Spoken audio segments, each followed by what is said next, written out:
And good evening, everyone. Welcome back to another episode of Next Round Sports. This is Chris Porter with my partners in crime, Caleb Culver and Jeff Amos. How you doing tonight, gentlemen? Not too bad. We're old enough to drink by this episode, or does that come 21 years later? Let's on episode 21. I think we're underage drinking at that point. Yeah, fair enough. better than what the Cowboys are doing. Hey, Hey. Oh, hit them while they live. no.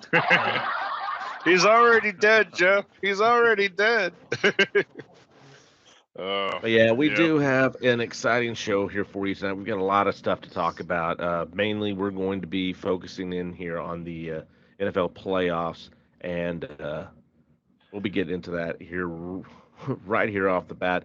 And we're going to start with what everyone is still shocked and pissed off about is the just annihilation that the Packers put onto the Cowboys. We all got this pick It's wrong. one thing to lose a game, And to be embarrassed is another. It was an especially at embarrassment home. from the outset. They came in, they punched Dallas in the face, ran it down their throat with Aaron Jones, who looked like Barry Sanders out there, and then going up 14-0, and Dak throwing the two interceptions, one that should have been a pick six, but it wasn't. They were still able to turn around and score and run up 21 to nothing, and then Dak throwing the pick six the next drive and putting this that game second out. pick six was that's a high school mistake that you can't make if you're going to be a starter in the NFL. You just can't. Not just a starter, an 8-year starter. He's been starting for 8 years. 8 years. He's been in this situation before. Oh, I know.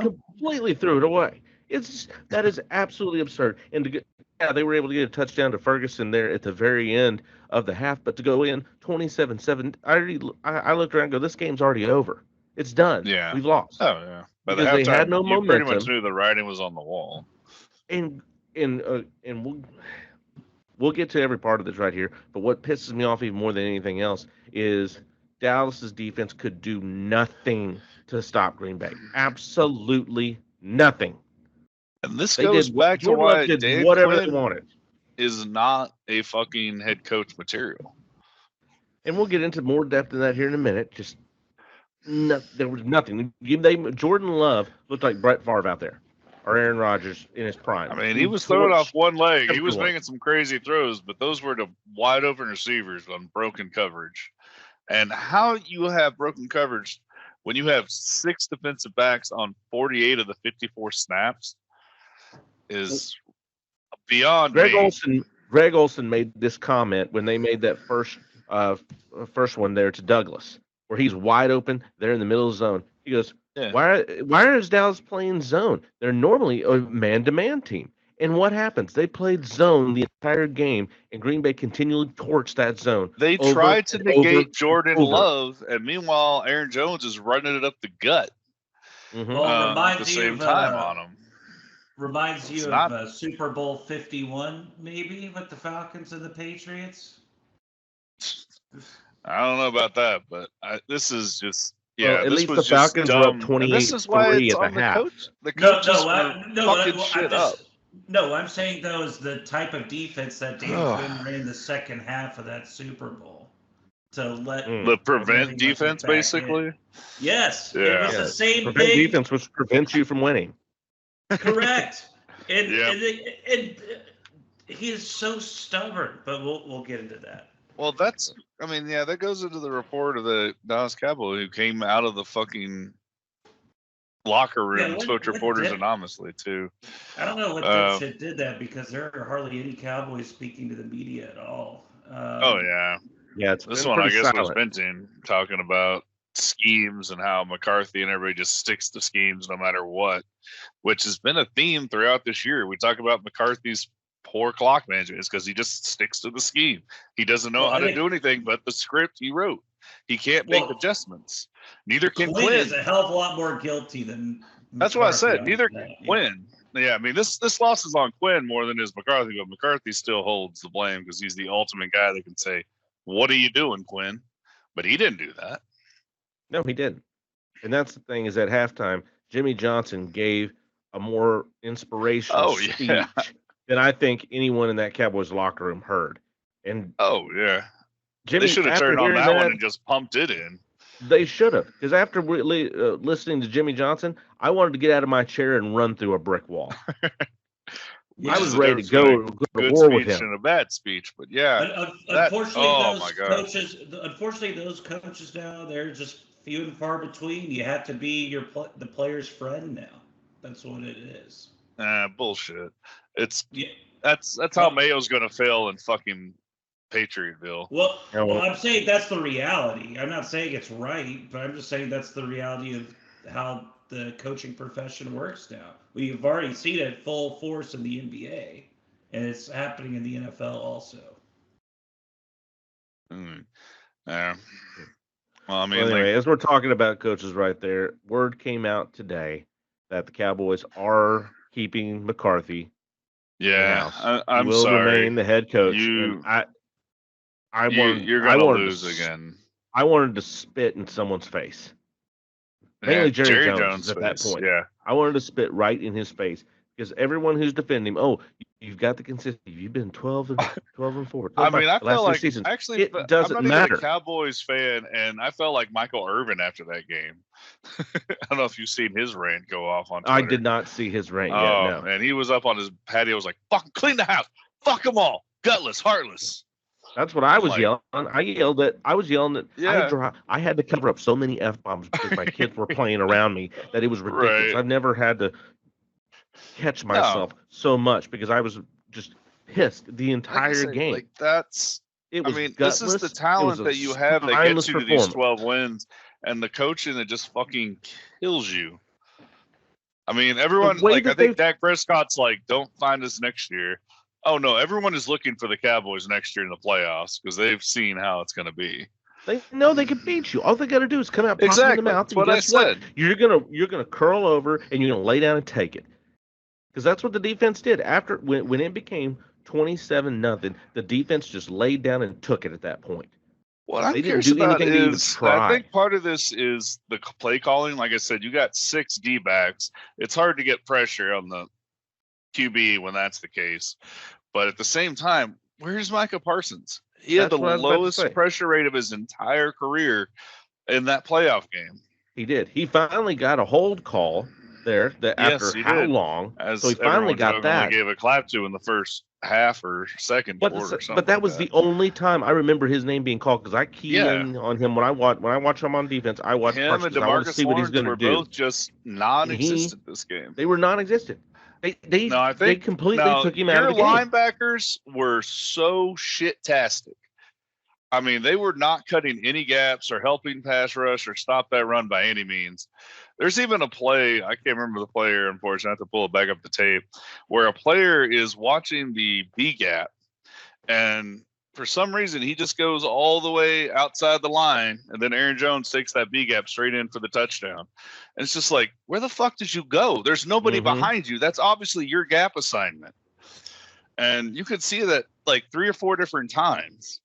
The Cowboys have got to get better at linebacker for sure. That's one of your key areas of weakness. And if you want to stop the run, you need linebackers. The whole team looked like a deer in headlights this entire game. Since the minute they ran out there, the whole team looked like deer in headlights. Like the game, like this moment was too big for them, and that is absolutely absurd. That this team, the way they've been together long enough now, that it's not like you have many rookies or young 2-year guys running this team. You need to get somebody in here. You need a Dabo or you need a Bellamy. You need somebody to specifically watch Dak Prescott and make sure he doesn't start forcing the ball to CeeDee Lamb or panic after his first read or whatever the fuck he's got going on now. Well, the thing is, he is what he is at this point. He is. You could still be trained better. No. No. The problem is nobody has taken the time to manage this game. Not even Kellen Moore did. I know he's played this way for 8 years. I'm saying that because nobody's done the time yet. Okay, but we did. If you don't fix the problem, of course it's going to keep reappearing. I played this game with Andy Dalton, okay, because this is very similar. 5 straight years he went to the playoffs, never got past the wild card round, even with multiple division wins. some guys will just you can have all the coaching that you want. You can have different coaches, but guys will just continue to make mistakes. You just can't force a guy to just stop doing it. It's just going to happen. We've done this game for 8 years. I'm sick of it. Well, I mean, Dak Prescott better be on a 1-year deal. He better not get an extension. He's on a prove-it deal next year. I don't care. I don't care. I don't even care what he does next year. I just don't care. He's done. He is done in my mind. He has to play next year because they have to pay him $60 million. Yeah. But I'm done with Dak Prescott. I'm so done. He is not the guy. He never was the guy, and that's it. It is it. Well, I'm not sure he's had coaching around. That's the same thing that I said earlier this season after the San Francisco game, that I was done with him.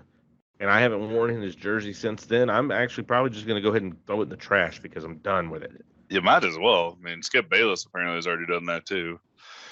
No, I'm absolutely. I've had it. I had it in San Francisco, and I have not cheered for Dak at any point, at all, since that San Francisco game, because I go, this was the same performance they put out in that San Francisco game, a spineless, gutless performance, and him looking like a deer in headlights. Yeah, because it could be maybe it is after his first look is there, then he panics because. Then he takes too long, I guess, going to, looking into second reads, that then all of a sudden someone's in the backfield on him, and now he doesn't know what to do. Okay, if you were a first-year starter like Jordan Love, that would be understanding. But you have been a starter for 8 years. There is no reason for a first-year starter, the youngest team in the league, to come in and show you up in that way. There's no reason. No, I agree. I mean, he also had a sack that led to negating a field goal chance. I mean, it's not like he just did it with his arms. It was something in his head that is just not clicking right for whatever reason. It happens every single time. Every single time. I don't know what the answer is going to be, but they have won a playoff game, if I remember right, with Dak Prescott. They've won 2. Two. They beat Tampa last year, which meant nothing. They beat Tampa. Well, of course, no. And then the year before, the thing it meant was it was Brady's last game. That was the only thing. Right, yeah, exactly. That was the only thing to it. Mm-hmm. But it just shows to me that they cannot. Coaching, you cannot re-sign Dak. You can't sign him back to that $60 million, because if you take a mediocre quarterback, you're just saying that we're okay with just coasting by and being good in the regular season. I don't know what answer they have. Do they need to go and try to draft someone up, trade? I think you're going to have to draft, because Trey Lance is not the answer either. No, Trey Lance is not the answer. He already proved that in San Francisco. Yeah. He couldn't beat out Mr. Relevant Brock Purdy. Our former second overall pick. Yeah, Sam he couldn't beat out Sam Darnold either. So it's gonna. I don't know what the answer is, but if they re-sign Dak, I just can't believe Jerry, with all the talk he had, fucking re-signed McCarthy. I can't believe that. That's even more shocking right now to me than the fucking loss itself. They did. I can believe it because it's the ultimate Jerry move to make. He kept Jason Garrett for 9.5 seasons when he should have been fired after 2.5. Well, Jerry can't fire anybody. Well, I heard Jason Garrett was around 8-8, 9-8. Meanwhile, McCarthy's at 12 wins a season. Well, you proved my point, because that's why he's not going to fire him, because he even did better than Garrett. Garrett, again, should have been fired after that 2012 year when I'm not disagreeing with you. Well, I heard this on the radio, and I really agree with it, because a lot of people were talking, there was so much talk about Bill Belichick coming in. A lot of people talked about Bill Belichick, the Cowboys. We even discussed this. Mm-hmm. But it came down to Jerry is not going to bring in someone who wants that much control like Bill Belichick. That's the same thing. It's the same Jimmy Johnson thing. He has to win this Super Bowl with a yes-man coach to show that it's his. Because if you brought in Bill Belichick and Bill Belichick won the Super Bowl next year, it's Bill Belichick won the Super Bowl, not Jerry got a Super Bowl. It's going to be on the coach. He has to win it with a middle-of-the-road coach to be able to show that he did it, because he did do it with Barry Switzer, but everybody says that was Jimmy's team. It was Jimmy who won that one, which it was. It was true. It was Jimmy's team that Barry Switzer won. Oh yeah. So And if he you still has to had do Jimmy, it with a probably team would that have he had 4 built. in a row. If he would have kept, if him and Jimmy could have just gotten We along, had they would have 5 Super Bowls. easily. But Not about 5, but yeah. I digress. Definitely 4. Yeah. He's got to win. He's got to. That's why he's not going to get Bill Belichick or one of these other headstrong coaches that needs to have all the control, because then I mean, that makes it's going to sense be from that Jerry's coach's mind. win. It's not going to be Jerry Jones's win, and he's running out of time. I mean, the culture might not change, honestly, until Jerry dies. You might not see another Super Bowl until after he's dead. I honestly don't believe that I will. I really don't believe it at all. Until Steven's in charge of the team. Yeah. Because that's who it's going to go to. Steven's going to take over the team. But I honestly believe, and we've had this conversation before. I've had this conversation with everybody. When Steven takes over the team, I think he has the sense that when he is the owner, he's going to go and either make Will McClay or hire someone else, or go hire the best GM that he can get to come in and run the team. Yeah, and that'll be Will McClay. So I think. Which Will McClay is staying with the team. The reports I've been seeing is Will McClay was asked by he had 5 teams, I think 4 or 5 teams asked to interview him, and he declined and said that he's staying with Dallas. I will say this, even though he doesn't have the title of GM, he essentially already is the general manager of this team. It's very similar. Well, he's like head scouts right now or something, isn't he? No, I remember his title or something. He's the head player person. Player personnel. Yeah. So I mean, he's essentially the GM. He just doesn't have the title of it. Because Jerry still has the title. Jerry still has the title, of course. and it's not the worst role ever, because for all the good stuff that happens with the Cowboys, Will McClay is going to get the credit for it. If anything bad happens, it'll be Jerry's fault for sure. So it's not the worst spot to be in.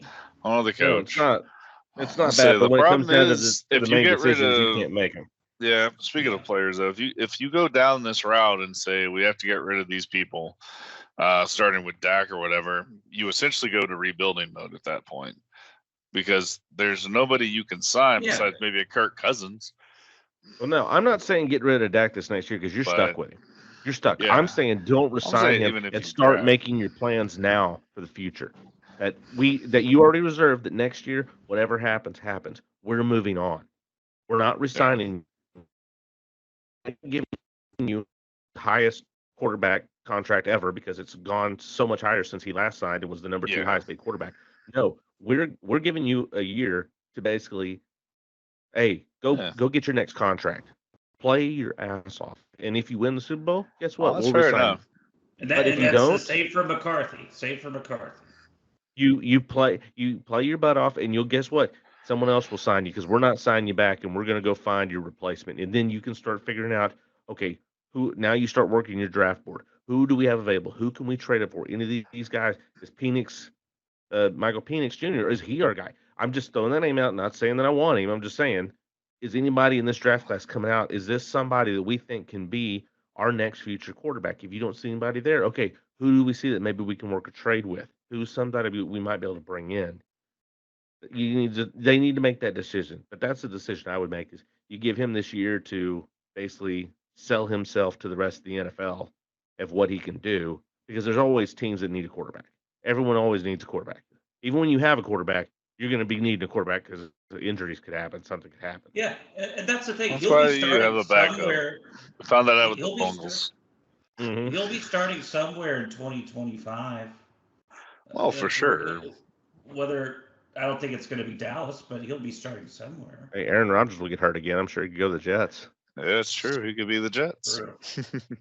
Now, if you're Dallas this year, say if Bo Nix or J.J. McCarthy is available where you're at, do you J.J. McCarthy's coming back to Michigan. Is that official? I think he already said he was coming out. He is coming out, because I saw he was staying. Maybe I saw different. Maybe another one came out after I saw it. Well, I thought he was staying in Michigan.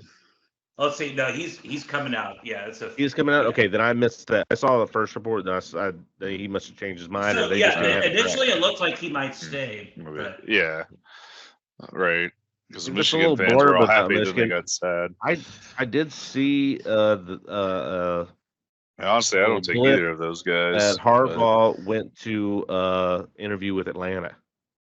Yes, Atlanta and San Diego are his current 2 interview spots. They're not San Diego anymore. They're the Los Angeles Chargers now. Stop it. No, they're San Diego. My bad. They're San Diego forever. My Diego.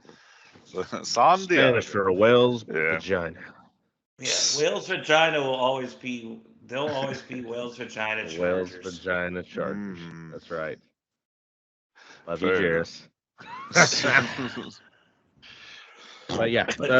Well, as we've talked about all that, some of my thoughts though on the Cowboys though next year is they need to sign a free agent, which is going to be Derrick Henry, obviously, to give them at least a punch later in the game. I think sign Derrick Henry, cut Travis Steele, let Pollard walk, and trade up to draft the lineman from Notre Dame. In my opinion, is what they need to do this year. They've done well drafting Notre Dame linemen. We can say that.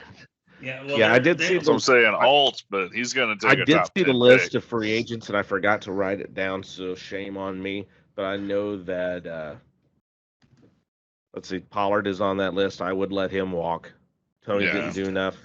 To me, he didn't do enough. He was worth a try. Hey, give him because you knew you didn't have anything in Zeke. Yeah. You need to bring Derrick Henry in, even with his old legs. He's still got enough in the tank, I believe. Bring him in, and he fits this Texas toast scheme, as y'all call it, where there's a lot of chances to run and wear down that offense. Meanwhile, that aerial attack still. He's got enough he's got at least 2 years in him that you could get out of him, I believe, to get at least serviceable work out of him. I do believe so. I think he might have more than that, but Tyron Smith's also a free agent. I'd like to keep him, but it'd have to be at a veteran minimum. Bring him in at this point. With the injuries at this point, you almost have to. The other notable name I saw. You got to sign your center. Your center's a free agent too, if I remember right. I was about to bring. I was just bringing him up. You do need an extension for him. I definitely signed Biotis. I think he played very well this year, and when he got hurt, that you saw some trouble there at that position. So you got to bring him back. He's got some good rapport with the line. I like him a lot. Jerron Kearse is a free agent. I would like to bring him back if possible. And Dorrance Armstrong is also a free agent. As far as safety helm goes, he's all right. Kearse and Dorrance Armstrong on the defense, I would like to bring back. I think they were both good this year. I think you can get them for fairly cheap too.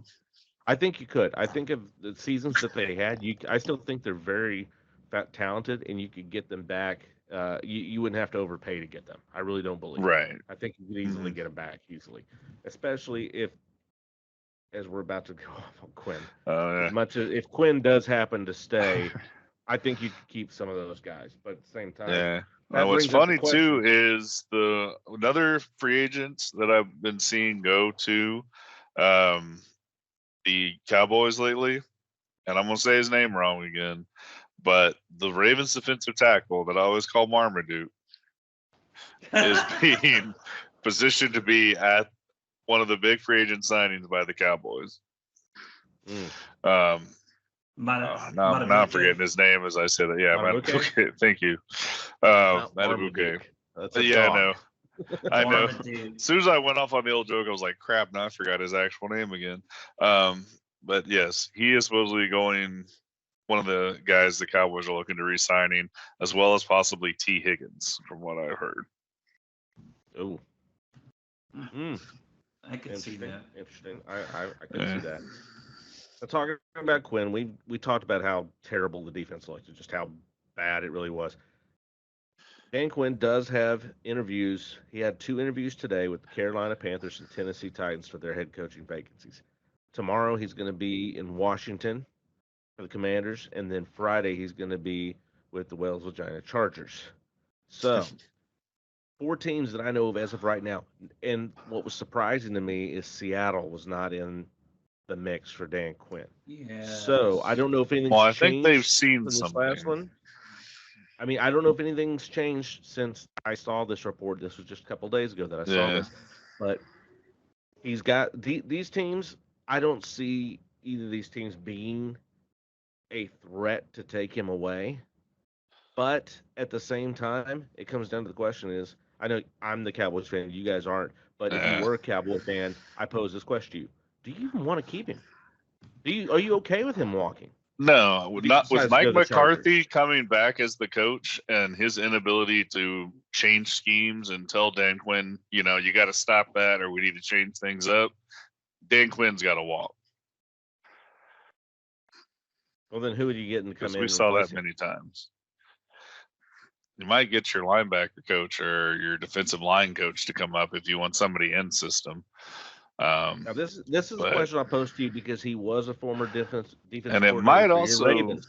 Would you be interested in Wink Martindale since his fallout with the Giants because they came in and fired his entire coaching staff and came in and Dayball Sweeney or Brian Dayball just goes, didn't warn Wink, didn't warn him at yeah, all. He walked in the meeting and goes, hey, yeah, we fired all of you guys yeah. and kept you. And Wink apparently laid into Brian Oh Dayball yeah. and left, Which slammed made doors, sense. left the facility. So See, hey, Wink to me is not a good DC either, but with the personnel he's got, he might not be bad to have for a short-term rental if you for need a somebody to short-term fill in rental to while you bring look him at. in, and then you got him motivated to completely stomp the Giants and prove to everyone Yeah. else. Mhm. It's I, Well, I'm not That's what I'm the saying. biggest fan of Wink, but at the same time, Just expect a lot of I'd kick the blitz. tires. Blitz I like all blitz. the time. That's fine. well, Send I would part. say Do That's it what I'm saying. With your personnel, I think with our he could personnel. be We okay, especially for a short-term rental. the thing could. is And you're while we're already speaking on defense, another free agent I forgot to bring up, Stephon Gilmore, and I'm letting him walk. Yeah. Unless you can resign him for cheap. If yeah, he's it cheap, just then he's depends. coming back as my nickel corner.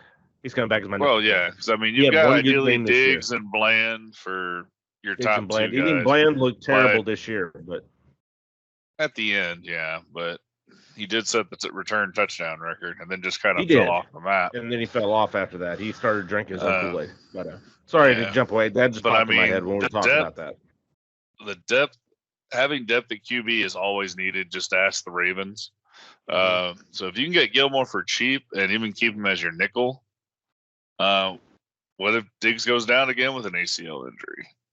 Or the way things have been going, Bland will go down with one this year. Yeah, our plan this year. That'll probably So I happen. mean, having depth of at least average QBs, which Gilmore is still an average QB. He's not good anymore, but he's old. at least serviceable. That's his thing. Yeah. He's old. So I think signing him for as long as if he's too expensive, then you let him walk. But as long as it's a reasonable amount, I think signing him would not be a bad Veteran idea. minimum. That's reasonable to me. You I probably put my do a money little more than somewhere veteran else. minimum, but No, veteran minimum. your call. That's to me. That's what it is. Well, I'm sorry. none of us I can could guess spend what the other heck Jerry places. Jones is going to do because we all called for McCarthy's head and expected it to roll, and we've seen how that worked out. He's loyal to people he brings in beyond a shadow. Well, that's a He showed problem that with too. That's a Jason Garrett. problem with Harbaugh too, out in the Ravens, keeping that strength coach on for years, and even keeping Wink a couple years longer than he probably should have. Yeah, Those are Harbaugh's guys, just like they're Jerry guys. That's why Dax was around for so long, or Garrett was around for so long. Excuse me. They're his guys. They're Jerry guys. So I mean, I expect Dak to be re-signed in all honesty to an extension. So it probably will sorry, happen, Cowboys and fan, but it's making me really, really hard to keep rooting for the Cowboys with this. Just, I'm okay. Yes, it is consistency, but I don't give a shit It's about not the consistency if consistency you're you not want, winning though. a championship. My consistency I want is I want to be in the conference finals and Super Bowl every other year. I want to be at that point. I don't care about regular season consistency. I want a Super Bowl. I want You to want be the Patriots a run of in the playoffs. 2000s, then basically. Yes, that's what. Well, what doesn't every fan base aspire to have that? And of course, it had happened to Boston of all places. Boston got to get it. That's bullshit. They've had enough winning with the Celtics. Come on, get out of here. Yep. Oh well. And then the Red Sox even started the bandwagon. The Bruins. But yeah, they've had enough winning there. I'm just I'm over it. I'm sick of it. It's just I know it's going to be another season. That's why. Yeah. Okay. We're beating this at nauseum. I'm getting pissed off again.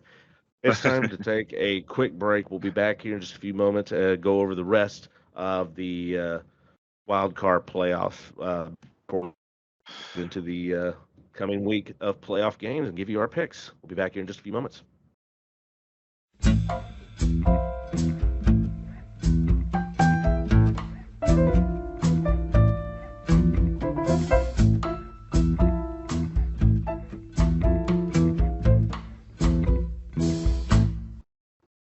And welcome back from the break as we're ready to jump into last week's games, of course, the wild card games.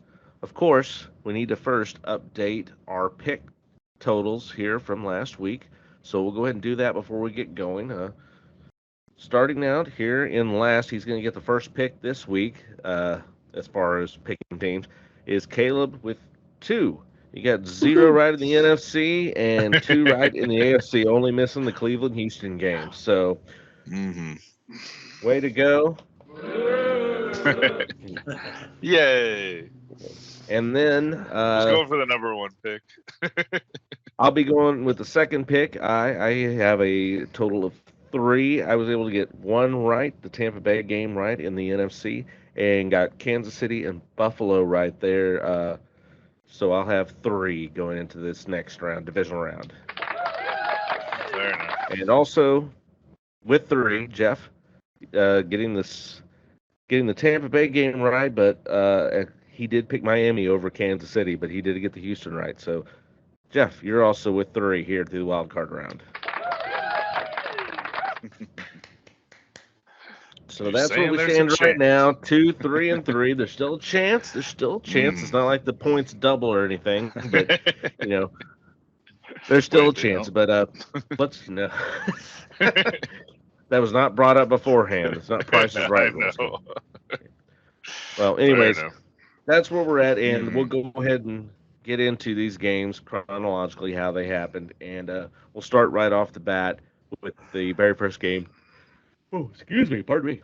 Cleveland at Houston, and this game got out of hand quickly. Flacco looked terrible. C.J. Stroud looked like the guy that Carolina should have drafted and wanted to draft. Well, yeah, he set a record with 3 touchdowns by a rookie in the first half of a playoff game, or the first playoff game a rookie had too. 45-14 was the final score. He was off and running. And I mean, you could have picked the upset, maybe, but not a drumming of 45-14. I mean, Cleveland is the number 1 defense in yards and total yards given up. And Texans just played like they weren't even on the field. I mean, Myles Garrett had 0 sacks and 0 pressures. I mean, good job to Larry Tuttle for holding him down. We talked about that rush, that pass rush. We talked about their defensive backs ad nauseum about it. And the offensive coordinator for Houston drew up the perfect plan to completely take Cleveland's defense out of the game and completely abuse them throughout the whole game. It was a masterpiece. You have to say it. It was. They completely destroyed them. And Houston's defense, D'Amico Ryans had them ready to go. And they completely flustered Joe Flacco. He made him look like he was back playing for the Jets again. And not the resurgence of Flacco. Yeah. I mean, Flacco did what he did. And he did everything he could. I mean, he had a great when he came in. Yeah, I mean, he was having to throw later on because of the game script, the way it got turned around. True, but hey, that's all you can expect when you lost your starting quarterback. And hey, you got what you did out of Flacco. It was gonna even with those 300 games, 300-yard games and touchdowns that they won. Those he still had multiple interceptions, so he stayed on track with the multiple interceptions, but he just did. They were able to take away those big plays. He got his 307 yards.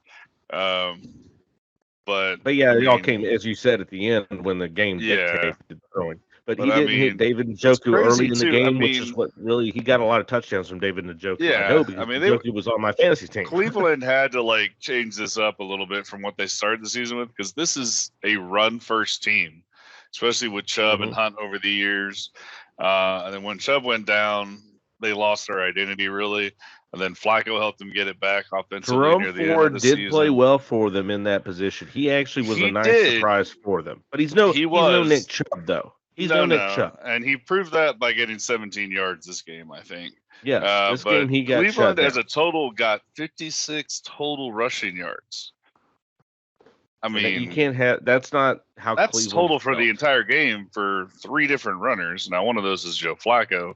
Mm-hmm. But I mean, Kareem Hunt and Ford, you're expecting more than 56 exactly. Yeah, yards per rushing. Houston's defense came out and executed their game plan. They did. Every side of the ball. Every side of the ball, they did it, and they did what they needed to do. Yeah. Let me give you another crazy stat here, though. No, and let me give you another crazy stat too. Time of possession wise, 35-26 to 24-34. Browns have the advantage in time of possession, even with those few running yards. So like you said, they were dinking and dunking for the most part. The Cleveland Browns were, but I mean, to have that kind of possession and still get this being beat this bad is just your defense didn't show up. Your defense was the Cowboys, basically. And it's the same kind of script here for the Cowboys. Is that the offense looked terrible, but the defense did no favors and they wilted and went away. After they got popped in the mouth, they gave up and just took it. They bent over and took it is what they did. And that, everything I said bad about the Cowboys defense, I say the exact same thing about Cleveland's defense because Myles Garrett is supposed to be one of the best, most elite pass rushers in the league. And you said no sacks, no pressures. Nothing. He was non-existent in this game. He put him on a milk carton. He wasn't there at all. Yeah. And these he didn't defensive get a holding penalty. You got Ward. I know one name right off the top of my head is Ward. Where was he at? You didn't see him at all at this game. He was getting abused. Mm-hmm. Nico Collins, big game. Yeah. Pick a player from Houston. They looked great. They did not look like they didn't look like they barely limped into the playoffs like they did. They didn't look like that. They looked like the more composed team. Yeah, CJ Stroud in all aspects of it. Great game by CJ Stroud and once again, it makes Carolina's owner look like a complete imbecile. Well, that forcing drinks to pick Bryce Young. Well, I mean that may look a bit. I mean, there's a lot of reasons he looks like an imbecile, but forcing your coach to take that guy and then firing him before the season's even over, and blaming it on him when you're the one that made him force it because they all wanted C.J. Stroud, and we had this discussion: who do you take? Who do you take? C.J. Stroud has just proven right now why he should have been the number 1 pick. Yes. No, that was the best QB going in, but that Wonderlic score may have scared some people. I don't know. Well, Wonderlic doesn't always say everything, as he can prove now, because he went in and won his very first playoff game against one of the best defenses in the league and made them look terrible. Yes. Terrible. Mm-hmm. And a darn near perfect quarterback rating as well. It was up by 1 point? Or 0.1, something stupid. Yeah. Mm-hmm. And I think really I go back to the fact in my mind that the key in this game was Joe Flacco at some point was bound to have a bad game. Someone that's been out of the league essentially all year long, and then he's just all of a sudden going to continue to play well and play good. It just at some point it was not. He was going to have a bad game, and then unfortunately for him, he picked the worst time possible, which is the wild card round. And then you have to think. Well, I feel like there's a lot of teams that have kind of a letdown after the season ends, and then they're like, okay, we made the playoffs. Now we got to get ready again. I feel like there's a pause, and that throws some teams off. Like I think it threw the Cowboys off too. Well, if any team that shouldn't have a letdown is the freaking Cleveland Browns. This team has never made this team's never made a Super Bowl, and they haven't. And so this is a team also that anytime. Young. Well, I don't care. The Browns franchise isn't young at all. So this is a team and a fan base that lives and dies by the shittiest team possible. And have any of you been to Cleveland? Yes, I There's a have. reason for that. It's miserable. They have nothing else to support but their sports teams. Yeah. Right. And And only to have LeBron has this brought them a abysmal, championship. yes, and then immediately left. I mean, Yes. it's abysmal in Cleveland. It truly, truly is. And the fact that you come out and you've played well, they The Rock played and Roll really Hall of well Fame. during the rest of the year, and then completely just throw up a stinker like this in the It's first really round hard to, against Houston, a team that only won their division because Jacksonville lost to Tennessee at the end of the game, at Yeah. the end of the season. kind That of that like what that we that saw in Dallas, right? exact Yeah, same pretty scenario, much. Yeah. except Cleveland only had the only thing going for them was that they were in Houston. Yes. They didn't have the home field advantage Right. Right. that Or Dallas have had. 16 So straight wins at home. it's Like to me Dallas the did. games were very similar in that aspect, except for the fact that Dallas was supposed to have the home field advantage and Yeah. abused it. Cleveland should have come out because they were, I believed, on paper the better team, but it just showed that the coaching staff of Houston just Stefanowski got completely outcoached. Like I said, that D'Amico Ryans and that OC for Houston are looking pretty good right now. There are and there's and I CJ don't know Stroud's his making them name. look good, though. I don't know his name, Yeah, I but can't there remember was all of talks during that game that the Cleveland's offensive coordinator is probably on a list of getting some interviews for Texans head offensive coaching coordinator. possibility. Texans. The Texans, yes, the Texans offense coordinator. You say There was Cleveland, talk sorry. oh, I'm sorry. Did I? We'll look back. Fix it. We'll fix No it in worries. post. It'll be all right. Oh, that But, Bobby Slowick, he's been getting tons. Yeah, that's what his name was. I'm sorry, I just couldn't think of it right off the top of my head. Yeah. But yes, he'll And probably. that game definitely helped him in that. That game Yes, definitely yeah. helped him in his. All right, so going into the next game of Saturday, The and Chill this Bowl. was the Chill Bowl, exactly. Miami, That's Kansas the only City. thing compelling about this game. It was. I mean, Yeah. there were videos that came out of people's beer blowing up because it was so cold. There's one video that came out that they were keeping the drinks in the refrigerators to keep them warm so they wouldn't freeze over. They took a bottle of water out of the refrigerator, which is meant to keep things cold for all of you who don't know this in 2024. And they took the bottle out, and the bottle immediately started freezing because it was so cold outside. And really, Yeah. I'm sorry, Freezing. you cannot pay me to go out that kind of cold to watch a football game. I would be selling my tickets in a heartbeat because I'm not doing that. We were laughing about what would you pay to get these seats way up here where nobody was, but they're like little corners of the Chiefs Stadium. Oh yeah. And it's like where the wind would just like blow you from like every side at like -10 or whatever it was. I wouldn't pay you anything for that. You'd have to pay me to go there, and you'd have to pay me Oh yeah, a lot, because I'm not doing that I'm not going Yeah. for much. No, I pay agree. To go I agree. sit there and deal with that cold. It doesn't matter. But yeah, this game yeah. was All hyped the up. talk for the Dolphins being we're okay in the cold. Did not look it. No, Tyreek Hill looked good at the beginning, and after that, he went away, and Mike McDaniel looked like he was about to, just fall apart in the cold. He looked like he was so cold. We started laughing when he started vaping in the fourth quarter. He just said, "Fuck it, I'm done." Yeah. Oh goodness.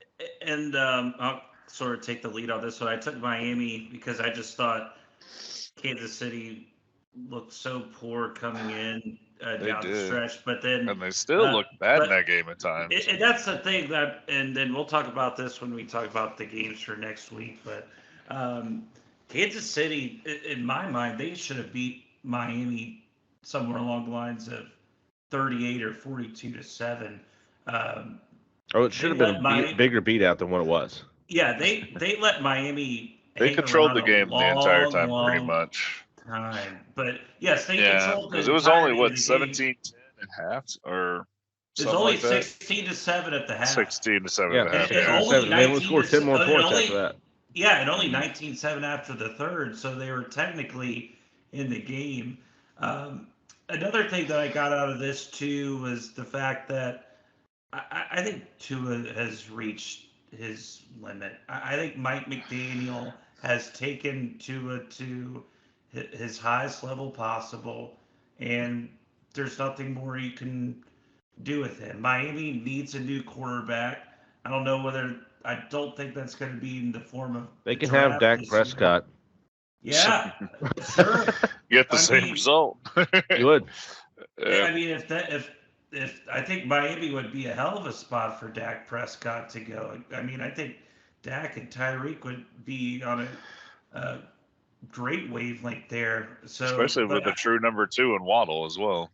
yeah, so it's Mhm. kind of it's reminiscent to me with the Tua being like Alex Smith in Kansas City. It's just like he can maybe get you to the playoffs, but if the goal is to win a championship, Tua's not going to be the guy to do it. He just, I don't think the arm strength is there. I don't think the decision making is there. He just doesn't have it to be an elite quarterback. He's I think again, a starting quarterback in the league, but not someone that can take you to the promised land. Well, I'll get 2 things for this game myself. Is one, the continued poor play of Kelsey. He had 3 drops in this game. 2 of them Huge were like drops. you really should have had Huge. these games. One of them would have led to a touchdown, for sure, or at least a field goal. Excuse me. But yeah, like just I don't know what Kelsey's going on. Maybe we've seen the limit of what he can do when he's at 37 years old. But what does the cold have to do to you at that point? Because that kind of cold, even though Kansas City plays in a colder temperature than Miami, that's still not a normal cold that they play in themselves. So that has to be that's attributed to another that at thing some too. point. The first time we've seen it in an in-game action where an actual helmet got destroyed, when Yes. Patrick Mahomes got crunched near the goal line by Miami's defense. Helmet flat out And it broke. should have been a timeout against the Chiefs at that point. After Now they I did went back and hear that if rechecked it, Mahomes would have had Allstate instead of State Farm, he could have avoided mayhem like that. maybe. But yeah, I mean that was a meme I saw. that's It was another great. factor of how Where's the cold that game soundboard? was too. But Now speaking yeah, of that though, just speaking of crazy. when his helmet broke, this was something that I kind of agreed with on here, is that they were allowed to make the equipment Oh, yeah. change and get him a new helmet, and we're not forced to take a timeout or Mahomes Exactly. get on That's the what I bench. said. He And should to have me- either had to sit out a Okay, play or a timeout is what should have been And called. to The me, NFL's come out that and was said that later. ridiculous. Yeah, it has. That should have been I think- done. And I thought Yeah. that right there had a questionable note to me, because if it would have been anyone but Patrick Mahomes, they would have had to sit out that play, or a timeout Most would have been charged to their team. And I really Yeah. found offense with that, because I thought, hey, this is a little over the top. This is what the rule says right here. And for them to allow that to continue going on Oh, was a yeah. complete Well, miss like I said, call the by refs, the officiating for some staff. reason this year have just been completely atrocious. I can't remember a worse year for NFL actual refs than this year. What about the year of the Seattle Green Bay game with the touchdown? Well, I'm talking call at the actual end? NFL refs, not the scrubs you got trying to get rid of the union. Yeah, that was during during the ref. Yeah, during the ref. I'm talking like strike. actual supposed license and official union refs. I think this is the worst year I've seen by them. Hey, it's all gone downhill since Ed the Muscle Hockley Oh, retired. yes. Ed He was Hercules Hockley? Yes, he was good. Sean Hockley's just Yeah, not his dad. No. Sean No. Hockley calls too many feminine penalties, if you ask me. Feminine penalties? Because he didn't have the muscles of his dad.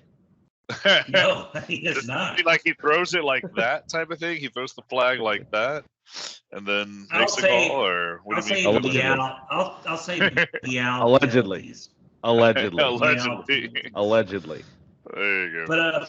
But also another thing that stood out to me in this game is that Rashee Rice, in my mind, has turned into this team's number one wide receiver. Oh, absolutely. Oh, and- yeah, for sure. And But there's no one else there to do it besides Kelsey. So Well, they needed true. someone Right. to step up. And Kelsey hasn't been able to do it either. And Rashee Rice, just like the rest of the Chiefs, had serious drop issues, but Rashee Rice is the one that's been able to really turn it around. And in a cold atmosphere like this, we were just talking about how Travis Kelsey had trouble in this weather. Rashee Rice of North Richland Hills he's able to catch 8 catches for 130 yards. So kudos to him in handling these tough conditions. The rookie was able to step up and take advantage of the situation. So they need him to do that because they have to have some kind of threat in the passing attack to help out Pacheco and Clyde Edwards-Helaire, who he had some big runs in this game. Edwards-Helaire, he really muscled through. There were a lot of runs I saw that, wow, even as a backup, he's still showing he's going to run hard for this team. So that was good for him to see that. One thing I have on this game is that my wife and I decided that we wanted to watch this game just because, one, of the matchup, as we talked about last week, and also she wanted to watch it because of the Taylor Swift effect, which I also brought up from last week. So, day of, we decided, let's go ahead and look into getting it. There was no free trial. Yeah, she goes, hey, they planned it well. There's no trial. She goes, it's $60 Although for a apparently year. you have to go Instacart and then you had a trial. Wait just a second. I've got something to go on here. So we went ahead and got it. She goes, hey, it's going to be, this was noon, around noon, right around lunchtime. She goes, oh, it's only $60 for the year. That's not too bad. Breaking it up, for 12 months. That's not too bad. Yeah. Let's go ahead and try it because we'll get to see these games. We'll get to, there's plenty of Premier League soccer on there, which my son is really into right now. So all those things. There's a lot of other different shows. There's different movies that are on there. We're like, okay, hey, that's not a bad deal. We'll do it. Right before the game starts, a little blurb comes up that says, hey, or at the end of the Houston-Cleveland game, in the last 2 minutes. Next game comes up. It's only on Peacock. Sign up now for a great promotion. $24.99 for the entire year to watch this. Oh, ouch! You've got to be shitting me. We were pissed that offer wasn't already up there. That they waited to the last second, and it just shows that from now on, I'm gonna wait till the last second to go ahead and do that. Fair enough. Don't blame because of that discount to be able to get it for the year that we paid $60 and literally a few hours later could have got it for $25. You always wait to the last second on those things. That's all I. Or just go to a bar, except not a Chiefs bar in. Although there was Richardson, because that was a. There was someone that said, "Oh, I'm not going to pay $60 a year for Peacock, but I'm going to go to a bar and watch this game and spend $100 at the bar." And apparently, Buffalo Wild Wings started posting up different stuff, going, "Here, come here. You can come here and do that. Come here. We can have the games. We think this is a great idea." Yeah, we think it's a great idea. Exactly. So, that's the thing. Thankfully, we did go out on Saturday night, but I already did have Peacock, so. Well, I've got it now. I mean, it is what it is. When I looked at it, I go, well, whatever. And still, the thing is, it's not they're going to put more games on there next year. You know they are. Yeah, so we've already got it till next year. It is what it is. So many people already got it for this game. They know that they can put more games on there because people are already going to have it. Yeah.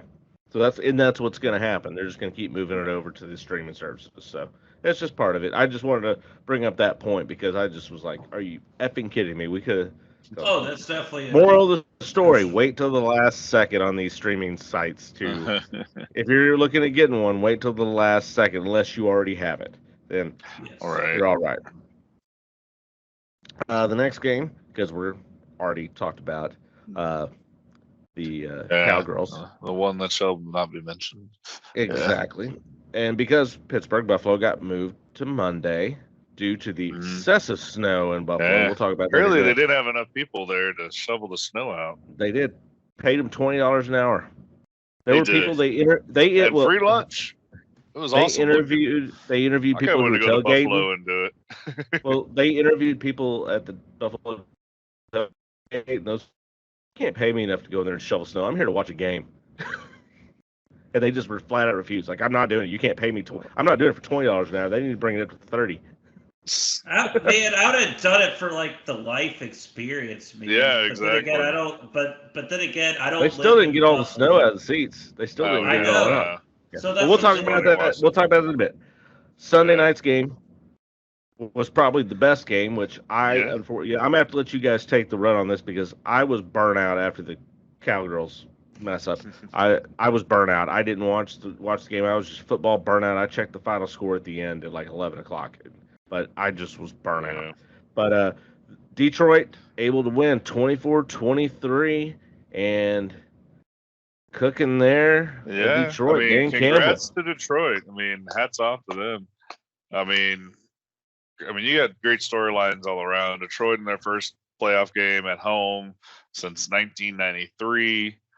Eminem did ask Matt Stafford to lay this one down because he had done so much for him. Yeah, already. right. Yeah, very true. Very true. Right. Matthew Stafford. We mentioned some of the trades earlier coming back. Matthew Stafford had a good game, and it looked like, the Rams were going to kind of do this for a while there. But the Lions just kind of took it in stride, then got the lead and just held on for it. Now, Stafford did hit his hand and injure his hand in the third quarter, I believe it was, when he kind of hit it on a Lions player's helmet. Yeah, but that so I'm not sure how really much that affect necessarily. him. Yeah, it didn't seem like it had affected him too much, but I'm not sure if that may have played into some of the misses later. But he looked pretty accurate overall. So, like Jeff said, I don't think that necessarily had a huge effect on the game going forward. But my YouTube TV, I feel like, did rip me off too, as far as streaming services go. I lost the last minute of that game. Detroit was driving down the field. I wasn't sure they were going to get a first down, and then I lost it. No, it was the city of Dallas, Caleb. That happened to every single one. Okay. In Channel 5, so you were not alone. I just happened to cut off right as soon as right. they cut off. But yes, that happened to everyone watching on Channel 5. I feel better then. Weather. Yeah, the Channel 5 was like, what? It's weird to say that a 24-23 game. It was a shootout in the first half, and I thought that, anytime, when Detroit didn't score to make it, perhaps. Detroit held them to 14-3 in that first quarter too. Well, they had to 21-10. Yeah, they had to 21-10, and then when Detroit could make it 28-17, I thought, okay, we have a ball game here. But then you're not wrong. And then starting in the second half, the dynamics of the game really changed. It seemed to be more run centric, and the Lions really didn't do much of anything in the second half. But then again, neither did the Rams either. In fact, I think really the Rams really missed an opportunity to win this game because they had two drives, 10 for 66. 13 for 79, where they only got 6 points out of all of it. And that was the key. They didn't cash in. If they cashed in on one of those times, they would have won this game. And so... at least had a good shot at it. Maybe Detroit keeps going and get down there and they kick a field goal too and they win it. But, yeah, like you said, they scored a total of, 28 plus 10, 38 points in the first half. And they score a total of 9, both of these teams do, in the second half. So very, very accurate in the shootout. So what happened? Right. Yeah. Made it a contest. Puka Nuka too, 9 catches for 181 yards. I was about to say he's really he's the new Cooper Kupp of this team. I don't know about that. Yes, he is. He's he's 1B in my opinion. Cooper Kupp still got a little bit on him. Puka Nacua has replaced Cooper Kupp at this point. In my opinion. Well, that's the thing. Did this game at least. Yeah, but that's the thing. That's the thing. That's the question. Is the Rams front office? Do you shop Cooper Kupp now and see what you can get? Yes. Because you could because it's you worth could, but you don't. Well, why don't you just test the waters? What's harming testing the waters when you have Puka Nacua right there? He's younger. So, you've got a Puka Nuka. You got the injury history. Puka Nacua. You got Cooper Kupp. You got Matthew Stafford still throwing the ball like he does, and you've got Kyron True. Williams with a But it average to good offensive line. and That then offense why is set. then what's the harm in shopping Cooper Cup just to see what you could get? Because It then they're doesn't going to be able hurt. to double Nuka, and you cut off everything else. It doesn't mean he's not saying what that 100% make the trade. Just at least explore your possibilities. Because Well, if you someone's always going to give you a explore, Herschel but- Walker if someone's going to give you a Herschel Walker trade for him, then you take it. But if they're not, and if they're like, oh yeah, we'll give you a first round pick and a third, no, you're not giving that up for Cooper Cup. No, but it doesn't hurt to at least see what he might be worth. I mean, it's going to take a lot to pry him away, is all I'd say. Absolutely. I'm not saying you trade him for, the first offer you get. You don't need to get rid of him. But because of what Puka Nacua has shown you right off the bat of his rookie year, you're dumb not to at least shop with Cooper Cup's injury history. It doesn't hurt to at least just explore the option. See what you get. If you get offered a king's ransom for it, basically you're going out there and shopping him of, hey, make me say yes. Make me do it. I don't want to do it, but if you make me do it, if they give something stupid, ridiculous for it, then you got to at least kick the tires on it and say, hey, maybe. Maybe. also, But like I said, this Rams rebuild has been incredible from where they were in the Super Bowl because they got gutted. It has. And to be where they are now. What they got rid of, they struck gold in the draft, and they really have. They did. As a Rams fan, you have to be happy with this season because you did not expect to be here. And considering they really didn't have any draft picks at all, but then they get Puka Nacua out of it. So. Yeah, very true. And I mean, don't forget, I want to give a little tip of the cap to Amon St. Brown as well for the Lions with his 7 catches, 110 yards. The connection him and Goff had was very good and helped them a lot in that early shootout. Yeah, and also too, obviously he's their number one guy now. Josh Reynolds had a great game also. Yeah, not wrong. And also, Aiden Hutchinson has really turned into, in my mind, one of the better edge rushers in this league at this point. Oh, he's a monster. I mean, you got to put him. He's not that Myles Garrett yet, but he's that kind of Max Crosby where they're kind of the next year, but could very easily jump up. He has the potential to take the next step. Can we say Myles Garrett is overrated now after this Saturday? Like, I'm so sick. Honestly, I think Lamar Tunsil has history with him, and it's a very good history for Lamar Tunsil. So I think it's more Tunsil going against somebody he knows. So AKA a bad matchup for Myles Garrett. Well, at that point, then, as a defense coordinator, you need to line him up on the other side of the ball. Right. Well, I'm not disagreeing with that. Yeah. I'm just saying. If you know that this guy's got your best player's number, maybe line him up somewhere else.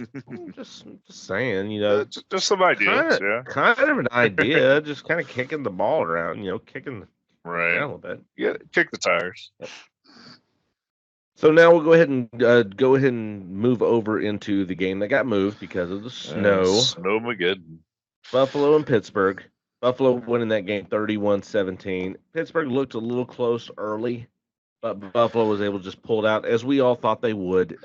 TJ Watt not being there really, really affected this game. And Josh Allen did not have the turnovers that he actually played. He's been known for here earlier. He played well. Mm-hmm. Like you said, Flacco had his interceptions that he normally has per game. But yeah, I mean, Josh Allen had a pretty clean game. I don't think he even had a single turnover this time. No fumbles, no interceptions. Nothing. Just craziness.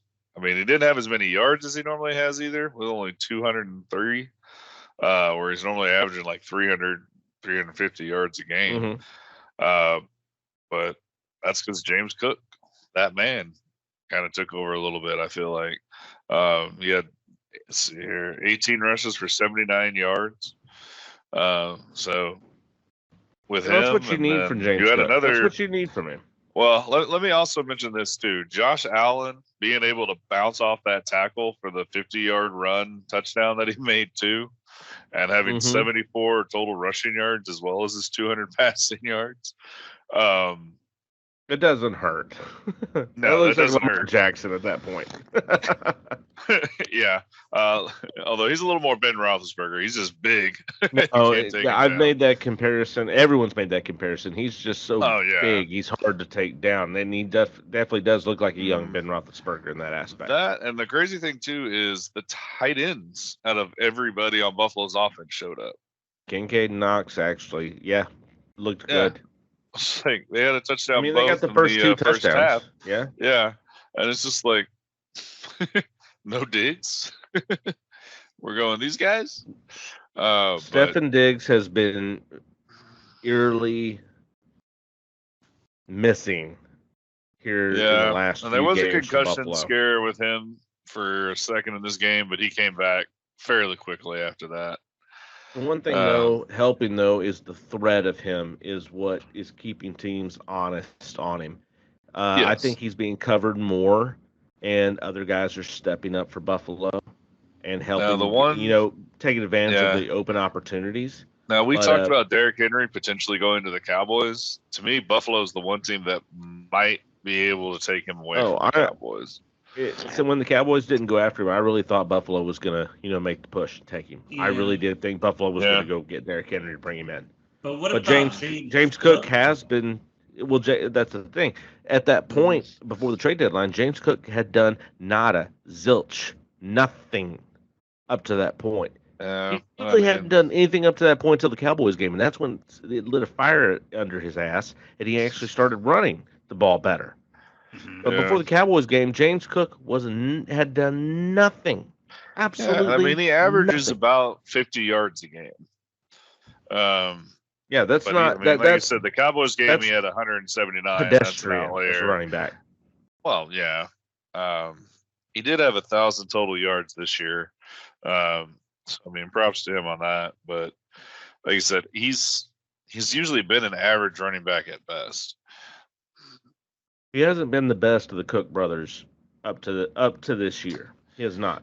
Dalvin's been much better. Now I know you're hoping that Dalvin's going to be better in the playoffs. Yes, for personal reasons. But I mean, they haven't had a running back. It's always been Josh Allen, the receivers, and just running back by committee, whoever they could throw out there. They had Singletary. They had I mean, they had Frank Gore for a little bit, I think, at the start of Josh Allen's career. They had long in the tooth Frank Gore. Yeah, they had Frank Gore at the end of his fucking career, which great career. Holy crap! When he first came out, I didn't think he was going to have the career that he did. And wow, Frank Gore, all the respect to him. Really, he had a great career, and a good guy too. Just a good guy. Yeah. I think the thing that stood out to me in this game was the ability that Josh Allen to show that he can run the ball again. We hadn't seen that in a while.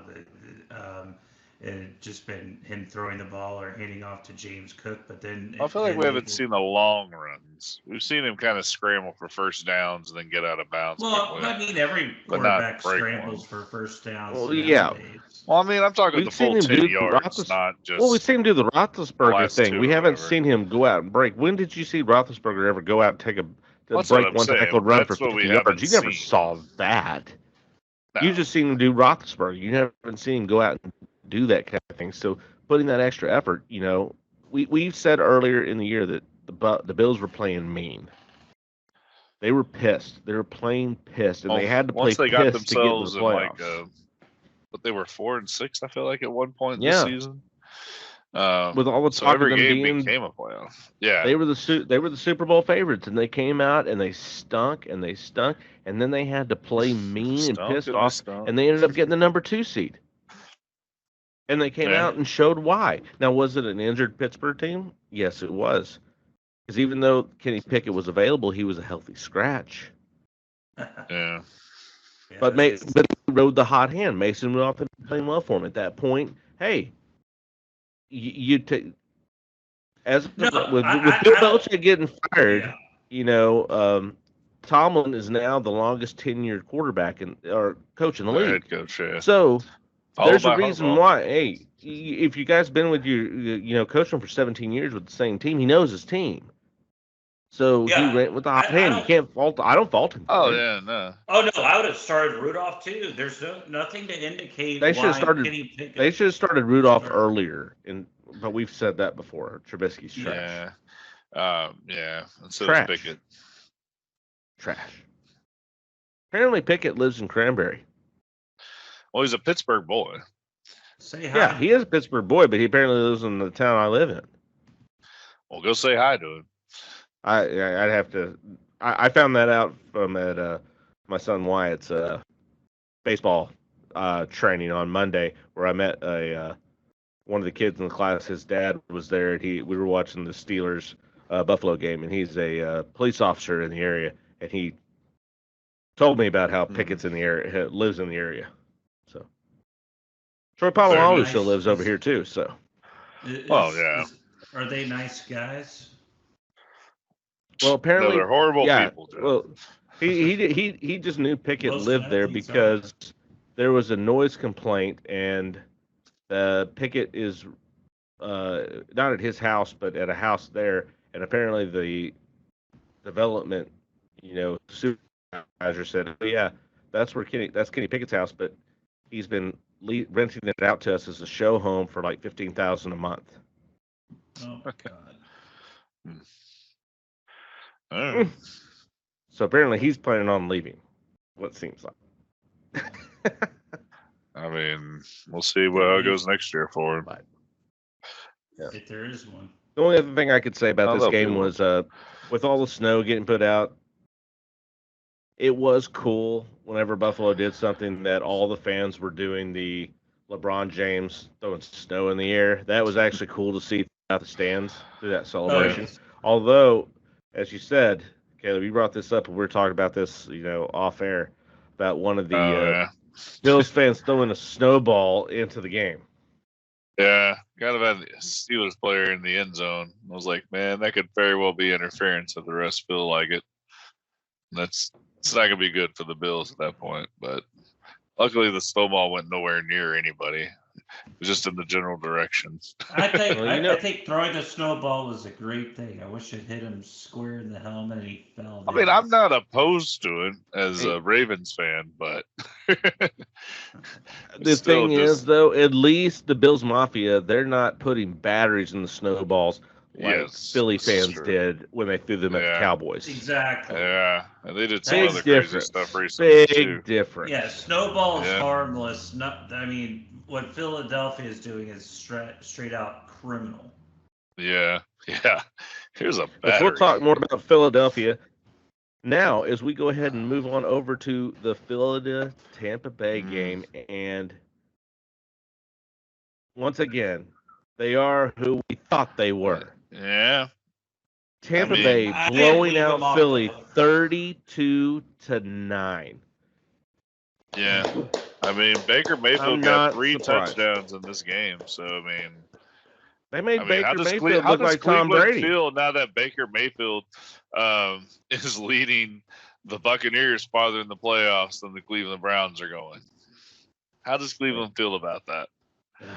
I mean, also, not only that, but the skill position players had a record 219 yards after catch total against the Eagles. The Eagles just didn't look like they wanted to hit anybody and just He had his way. Yeah.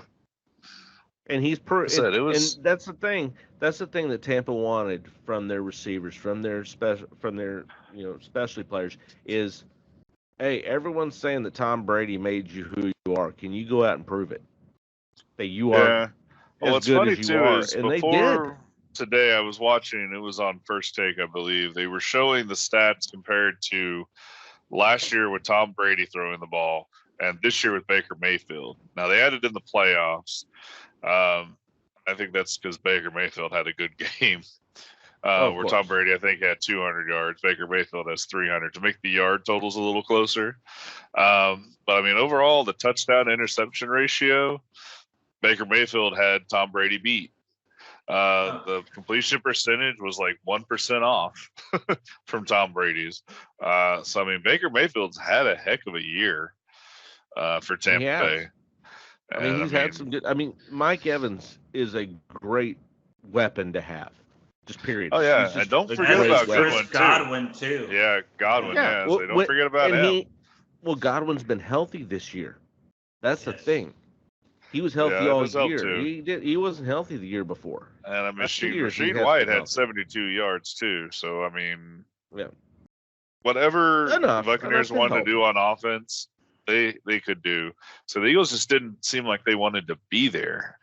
And I mean, I didn't watch this game in full. I'll admit it, because I was like, this is crap. AJ Brown also didn't play this game. He was hurt, injured. I mean, there's talk that he wants out because he wiped everything from his social media from the Eagles. But anything Eagles related, he's wiped. Go cry somewhere. I mean, but like I said, Devontae Smith had 148 yards. So he was like the only Eagle that seemed to show up. I mean, Jalen Hurts, I guess you could say, didn't have a bad game with 250, but he was also running around. A lot of that came late because at halftime he only had like 53, 63 yards passing. Like a lot of that came later after the game was out of hand. They were just trying to throw themselves scripting earlier. It just this made me extremely happy because I said it. I'll say it before. I'll say it again. This was not the same Eagles team from last year. It wasn't. I said it at the beginning of the year that this team looked off. They did not look like the powerhouse they were, even when they were 10-1 before they went 1-5 to finish the year. We mentioned that many times this year. This is not the team that's going to win a Super Bowl the way they're going. And the Philly fans were not happy with this. When after the game, there were Philly fans there in Tampa who started throwing food at their head coach, Sirianni. Which, to me, is the typical Philly thing to do. Of course it is. It's the most Philadelphia thing there is. Yep. The guy took you to the Super Bowl last year, and then this year he gets knocked out in the first round, and you start throwing food at him. I'm sorry. If you're a Philly fan, you are terrible. You are a terrible fanship. This is, like we said, the one that put batteries and snowballs and booed Santa. They booed Santa when they won the Super Bowl. They destroyed their city. Destroyed their city when they won the Super Bowl. Not to mention what they did to frickin' Michael Irvin. I'll never forgive them for that. Oof. Yes. Yeah. When they cheered when Michael Irvin was getting carted out, that's when I gave it. I was like, there's no help for this fan base. Yeah. That's when every Cowboys fan just gave the finger to Philly and said, City of Brotherly love my ass. No, Philly fans are terrible people. They don't deserve any happiness whatsoever. They need to wallow in grief. And that's why Will Cowboy fan left there and went to L.A. Absolutely. As a Cowboy fan, there was no retribution for what happened on Sunday. There was no retribution for me, but it softened the blow. I mean, as a Cowboy fan, it had to soften the blow a little bit. Watching the Eagles just getting and there was a meme that came out that I've sent out to a few people. I haven't sent it out to you guys yet, but I'll send it out to you later. But it's from Toy Story 4. It's where Woody's walking with Forky. And it goes, Cowboy fans talking to Eagle fans. And Woody is the Eagles fans and Forky's Cowboy fans. And Forky goes, it's the whole party. He goes, hey, you're just like me. What's that? Trash. Yep. And the sad part is Forky's not wrong. Yeah, Forky's not wrong at all. And that's the sad thing. But that was the one saving grace with that. Well, talking about all those games, this is one point, two things that I wanted to bring up. One of them that we've talked about in our pre-meeting. This one, I'm bringing this one out here, off the, shooting from the hip. This is the first time in NFL history that all of the teams on Lake Erie were in the playoffs at the same time. Detroit, Cleveland. Thank you, ESPN, for my Buffalo. random stat of the week. Random stat of the week. This is the first time all three That Lake is Erie interesting. teams have been at the playoffs at the same time. And that was an interesting fact to me. And of course, Detroit had their blunders for years. That's right. Buffalo, after the four falls of Buffalo, has been terrible. Let's say my Cleveland's team been is terrible. still in this, so after my team, Yes. I'm definitely rooting for the Lions to go on and go farther. I want to see the Lions do well, but I'm But not to have those sure. three teams, to me, that blew my mind for the first time ever that those three teams were in the playoffs at the same time. I thought that was just a cool stat. That really was. Yeah, no, that's interesting. I did not. Well, this is why I saved this one for right now to get your natural reaction to it. The other thing that I wanted to bring up is here, as we look at the NFC teams going forward, and we're going to get into this here in the next segment where we talk about next week's games. But the NFC quarterbacks and where they were 2 years ago. So we'll do the first matchup, which is Green Bay, San Francisco. You got Brock Purdy 2 years ago. He was at Iowa State where they had a mediocre season. He got drafted, Mr. Irrelevant, last pick in the draft. Yep. This year's Jordan MVP Love candidate. 2 years ago had 1 touchdown and 2 interceptions in a Week 17 loss to Detroit, coming in as they sat Aaron Rodgers getting ready for the playoffs. Looking at the other matchup, Tampa Bay, Detroit. Goff, there in Detroit, went 3-13-1, where they then got the number 2 overall draft, which they took Hutchinson, who we were talking about earlier. They were able to take him with that pick. Mayfield was in Cleveland, 8-9 record, traded at the end of the season. One of these 4 quarterbacks that 2 years ago, that's what these are. If you would have told me 2 years ago that these are the 4 quarterbacks, one of these 4 quarterbacks will be starting in the Super Bowl, I probably would have slapped you across the face. But the difference in 2 years, what it can make. I just thought that was something to look back in that you're only a couple, like most teams, you're only probably a couple years away. Because this is what's happened. This is where these players were at, and one of them will be in the Super Bowl this year. One of those quarterbacks will be the quarterback for the NFC in the Super Bowl this year. So it's a good story when it comes down to it. That's a good story. Yeah. That's what the NFL. That's what any sports franchise can market is a good story. Right, and I guess that's kind of the frustrating thing. Like, not to again circle this back to the Cowboys, but I'm going to do it anyway. Go for it. Shit all over the Cowboys. We're all good for it. Well, no, it's the fact that if you wanted to start over, you can do it pretty quick in this league. I mean, look at the frickin' Texans. They were the worst frickin' team in the league for years, and then now they're in the rookie head coach, rookie quarterback, and you're in the second round of the divisional playoffs. Yep. Where the hell are you? Not in the playoffs right now. Right now, they are the better team in Texas. Exactly. And I hate saying that because I hate Houston. But it's the truth. It is. Mm-hmm. And so that's what I get out of it. It's just, there's so much parity. There's so many things that can happen. And that's why I wanted to bring that up is that 2 years ago, that's what these quarterbacks are doing. And we're going to see one of them in the Super Bowl. And that no one would have thought that from anything. When Baker Mayfield was in Cleveland, no one thought he would have been a guy that could take his team to the Super Bowl. He's about to. Same thing with Goff. When he got traded to Detroit. No, it was because Stafford wouldn't want it that year. But no one thought Goff. They thought Goff was done. Hey, okay, Goff's just your place sitter. He's your warmer until you get the right quarterback in to put with this team. Right. Love, hey, it's his first year starting. Well, he's been behind Aaron. He'll just need a couple more years to start before he gets in. And then Purdy. Well, also just to go back to Jordan Love, think of when this Packers team started off 2-5. It was just like, okay, he's done. He's not the answer. What quarterback are we going to draft? And then now Jordan Love has earned an extension, obviously. Yeah. Mm-hmm.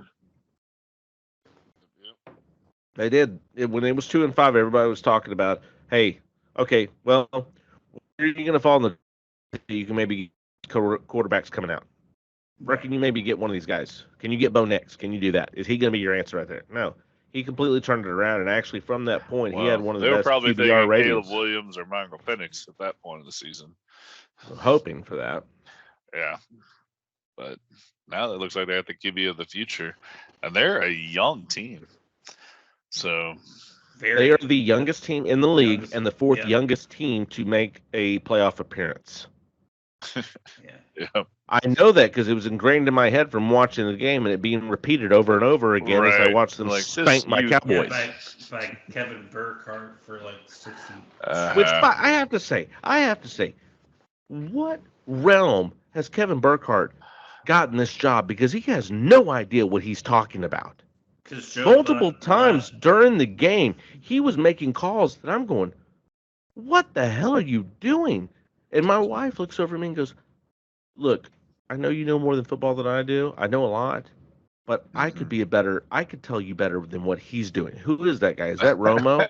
Because she hates Romo. I go, no, that's Kevin Burkhardt. Unfortunately, Romo's that's little baby KK. That's little baby KK. Little baby KK. And he deserves that name because he is terrible. Oh, it was bad. I can't remember off the top of my head right now what it was, but there were multiple calls where he's making the call, and I'm like, that's wrong. You're wrong. You don't know what you're talking about. What are you even? Why are you even talking right now? And you can hear you heard the long pause from Greg Olson where he's just like, I don't know what to say. This guy doesn't know what he's doing. Doesn't know what he's talking about. It's like it was god awful. It wasn't as bad as the game, the game plan of the Cowboys, but it was bad. Yeah. Mm-hmm. Very true. All right. Well, we're going to take a quick break here. We'll get back into the week's games that are coming up here this next week, here in the divisional round, and jumping into the Gumbo right after that. So we'll be back in just a moment.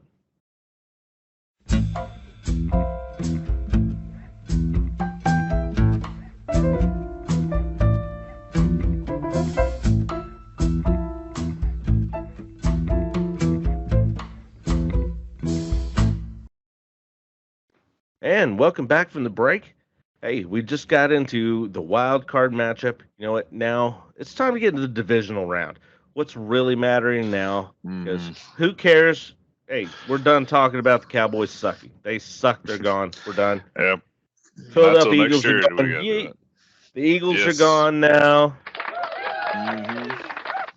The peasants rejoice. But now we're going to go ahead and jump into divisional round. And as we go through these games, hey, we're going to go ahead and make our picks through each. After we talk about what we think is going to happen, we'll go ahead and make our picks. I'm going to register them here. We'll add them in so we can talk about them here next week. Go ahead and register your picks as well if you'd like to with you listening in. Hey, let us know how you're measuring up with us as we're going along. So first game coming up is going to be Houston and your Baltimore Ravens, 4:30 Saturday. And I got to ask Caleb, after watching how they played there against Cleveland, are you worried about, as we talked about with them setting Lamar for that that last game of the season match and now having the bye week, are you worried about the rest versus rust argument? Is that getting in your head any? No, not the rest versus rust, just how much better the Texans are right now than when we first faced them. But I feel like the Browns have got to be that way too. But the fact that the reports coming out of the camp are that everyone's talking about how the Texans are so much better now after what they did to the Browns, that the Ravens are starting to get upset on defense because they're like, we're a better team too. I'm not as worried as I was after the initial results of that game. So you feel like the defense is... So basically the defense took Cleveland's loss personal. Pretty much. Everyone's like, oh, the Texans are great. They're so much better now. And so there's like, well, yeah, we are too. I think and the last time they took offense was when they were underdogs against the 49ers. True. I expect them Baltimore's to be defense has been the best. They've been the best defense this year. They have been in every aspect. Yeah, like I said, I mean, if you want to get technical, total yards per game was Cleveland. Yeah. Ravens were second in that category. But you've also got sacks where the Ravens led. The Browns are, sorry, I gotta recount this again, sixth overall this year in sacks. So Baltimore was able to get way more pressures overall this year. Mike McDonald's schemes have been crazy good. Clowney, Vo, Adafi, they've just been incredible Perfect at what place they've for been able to Clowney do to this land, year. and going against the team that drafted him as well. Very true. Good point. So they're doing that, and Odell Beckham's sounds like he's ready to go. And also, interestingly enough, Mark Andrews has been cleared to practice. So he's already been practicing. So you might see Mark Andrews. That could be huge. That could that could definitely change some of the game. Don't forget my boy Zay Flowers. Zay Flowers. I'm not forgetting your Zay Flowers. I mean, but that would give you Odell, Bateman, Zay Flowers, Mark Andrews, Isaiah Likely, who's come into his own recently. Likely has looked good. He's then you've got Lamar Jackson's legs too. So I mean, that would set this team up. Not to mention, I hate that they dropped Gordon because they feel like Cook's ready to go. Gordon showed some loyalty and promise. I wish he would have stayed around, but I get it. It's business. So we could see some Dalvin Cook in this game as well. The first game he's going to play as a Raven. Which I was very interested in that pickup because really I thought he was underutilized there with the Jets. I mean, it's hard to bring him in, though, with Breece Hall playing the way that he did. Yes. And also with the Jets' offensive line being blades of grass. Yeah, and Michael Carter's still there as well. No, Michael Carter got traded. He went to Arizona. He got let go, went to Arizona. But Dalvin Cook, at his stage in his career, he needs a line to block for him. He can't just make it up for himself like Breece Hall can. He needs a line to give him that opening. And once he gets that opening, he can go. Catch. Dalvin Cook's got receiving ability too. So this almost kind of replaces J.K. Dobbins. And the Ravens looked pretty good, nearly unstoppable, I think, offensively at the start of this year when they had everybody fully healthy. But I think they've gotten even better due to some injuries and certain things working out the way they have. People needing to step up. The way things go. Exactly. And Lamar Jackson is sealing the MVP candidate. Now, as I joked, I don't want to see a 2019 repeat with the Titans where we got the rest the first week and lost our first game back because Lamar Jackson doesn't have that history in the playoffs yet to say, don't worry, I've got it. And this is it's not AFC as bad South. It's not as bad as Dak Prescott's record and what appears to happen in the playoffs. But if they get blown out by Houston, could it be at that point? Yeah, considering he has not made a conference championship game as of yet. It isn't, but he's only had 3 playoffs too, because he missed one with an injury. So I don't think it's to that point just yet. But it couldn't be. Another but if they year, get then we're seriously talking about it at that point if it happens. If it turns out a blowout like what they did to Cleveland, I think those conversations we need to have that conversation next week if that happens. By the way, I don't have the conversation, but I'll tell you the answer right now is going to be no. He just got that big contract extension. Well, to you, no, it's going to be no. Yeah, he did just get the big contract, but with contracts that are going to be coming these next couple of years, that contract's not going to be big anymore. Well, there's questions that came into this. And we've seen Lamar protect his body a lot better this year than he has in years past. He has. He has and definitely preserved he's himself. Grown as a passer, which has made me very happy. He's a much better passer. I mean, one of the spirals he threw to your boy Zay Flowers down the field was one of the prettiest balls I've seen in the NFL all year long. True. But Dak Prescott looked extremely well during the entire year where he was in the MVP conversation. He did not look all year. Looked what he did. There was parts where you saw Dak Prescott and you go, that's the Dak Prescott. No, agreed. I agree with you on this. Trust me, I was off. Yeah. I'm on record for getting off the Dak bandwagon. You were the first to hop off, I think, out of all of us. I jumped off out of everybody very quickly. But at the same time, I respected what he did because I go, hey, he's doing well. I still don't support him, but he's doing well. Right.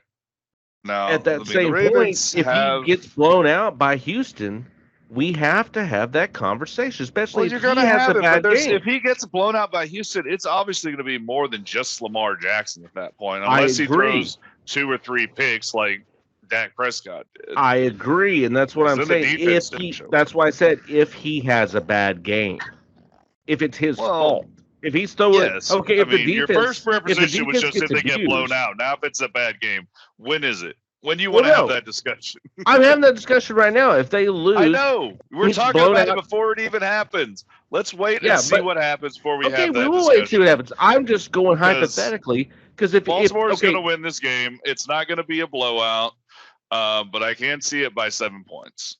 I'm just saying that if they lost and they lose, but he doesn't throw 3 interceptions, he's not the reason the defense falters for some reason. Okay, I'm not ready to have that Or it's conversation a because special he teams did blowout. everything.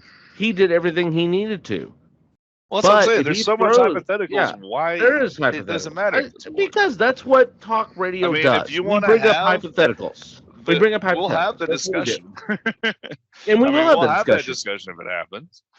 But I But mean, that's the whole point of a podcast, a sports podcast, a sports radio show, is you bring up, okay, what if that happens? That it's all hypotheticals because you have to have things to talk about. So that's why I bring it up.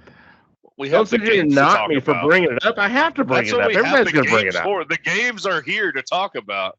They And are. instead, we're And going we're off supposed to this talk. little And fairy right now, tale at land. this, well, because we're talking about this point of this game coming up. So I is know. that And I that's mean, a that question? was It's the a question, viable too, question. coming in this year. I mean, Lamar Jackson had all the questions after signing that contract.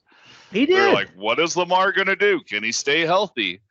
And just like the mean, Cowboys with the regular season, these were all you've the had a great regular questions. season. You're the number 1 seed. You dominated San Francisco. You made them the bitches that we all believe they were. Yeah. They're still the number 1 seed. So you dominated the number 1 Now, seed. that when you had Miami confidence. win's not looking Now, as good as it initially did. no, it's not. But the But San Francisco win still does too. But now it's San now Francisco put looks up or great. shut up. It's put up or shut Well, up. at yeah, this point. for sure. I still see Baltimore win that, but Yeah, I mean, Jeff, with you got anything Super on this Bowl game, or do we want to go right to the experience picks?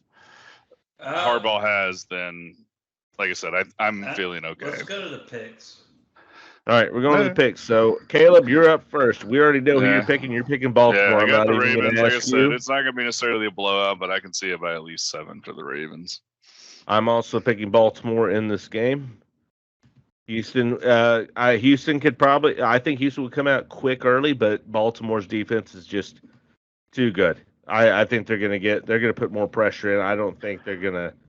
Yeah. They've got better linebackers than what Cleveland has with Roquan Smith and Queen. So I think that Baltimore's going to Trenton Simpson having some time too.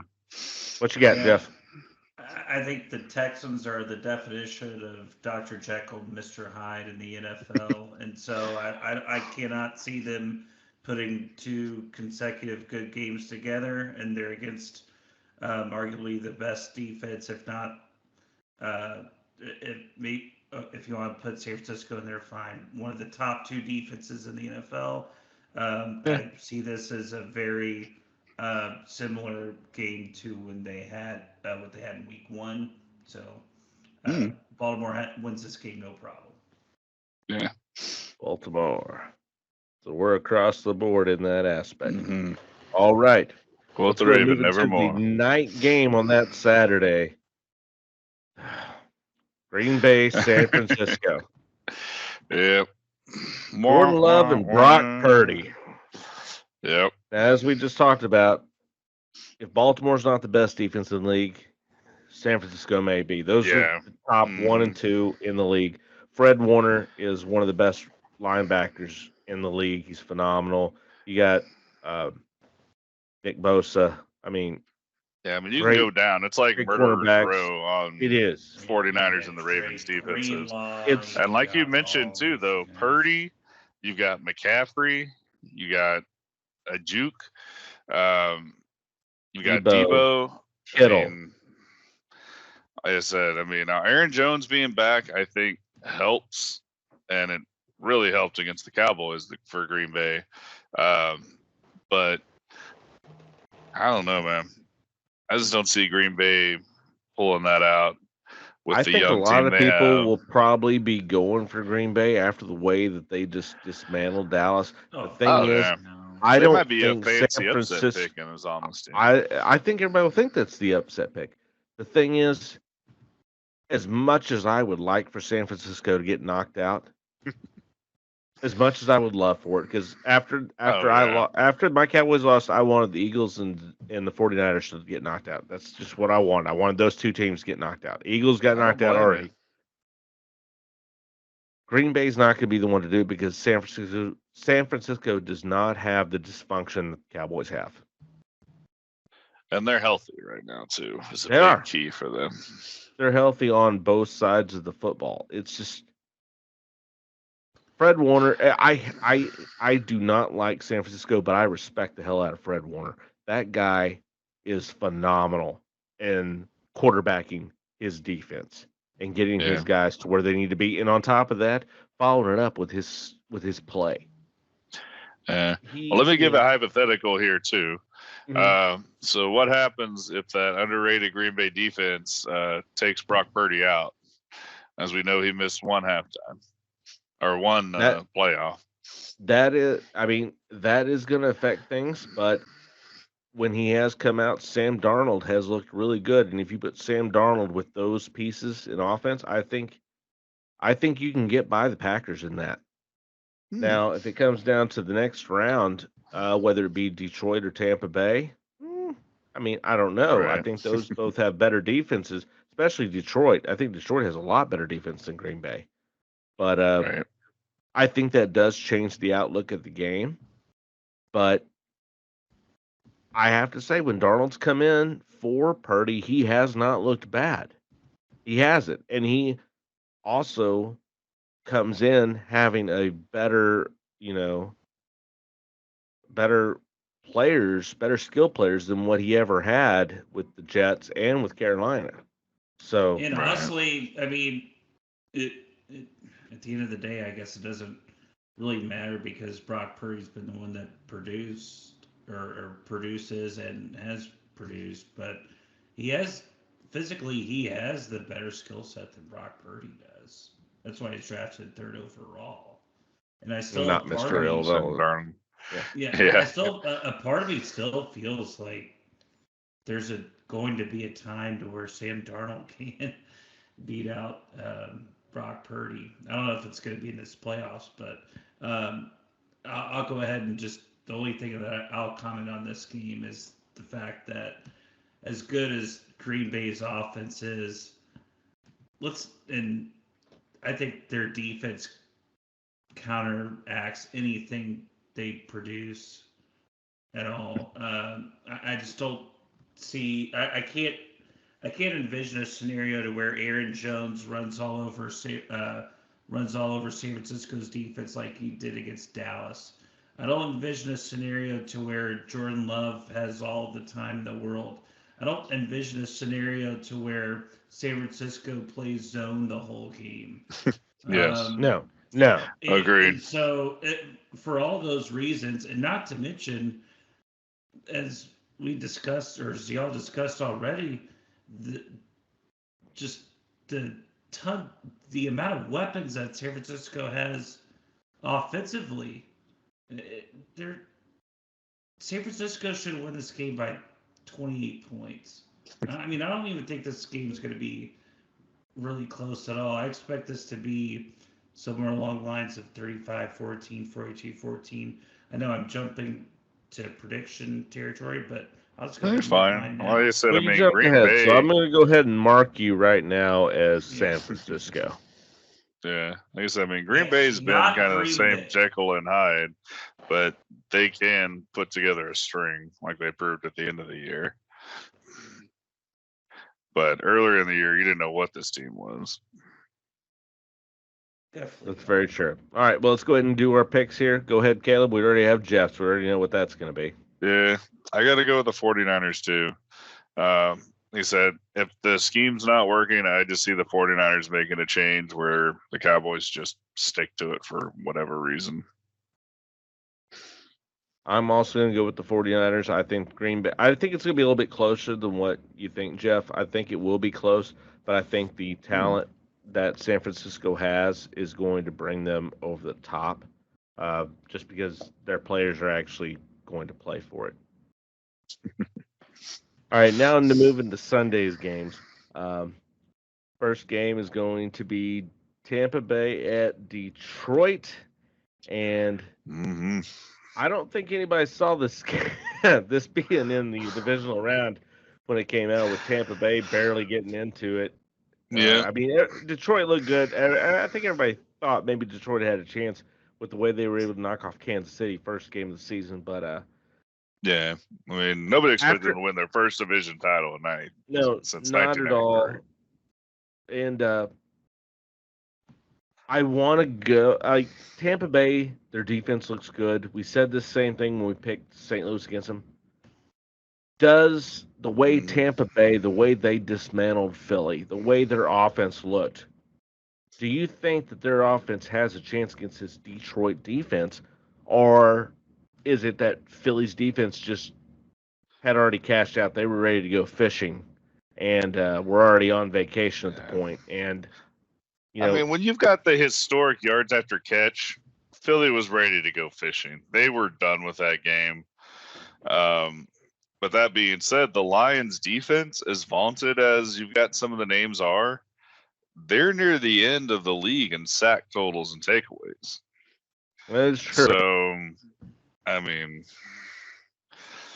they've got some issues on defense themselves as far as turnovers and stuff. I don't know where they are in total yards at the moment. I'll have to look that back up.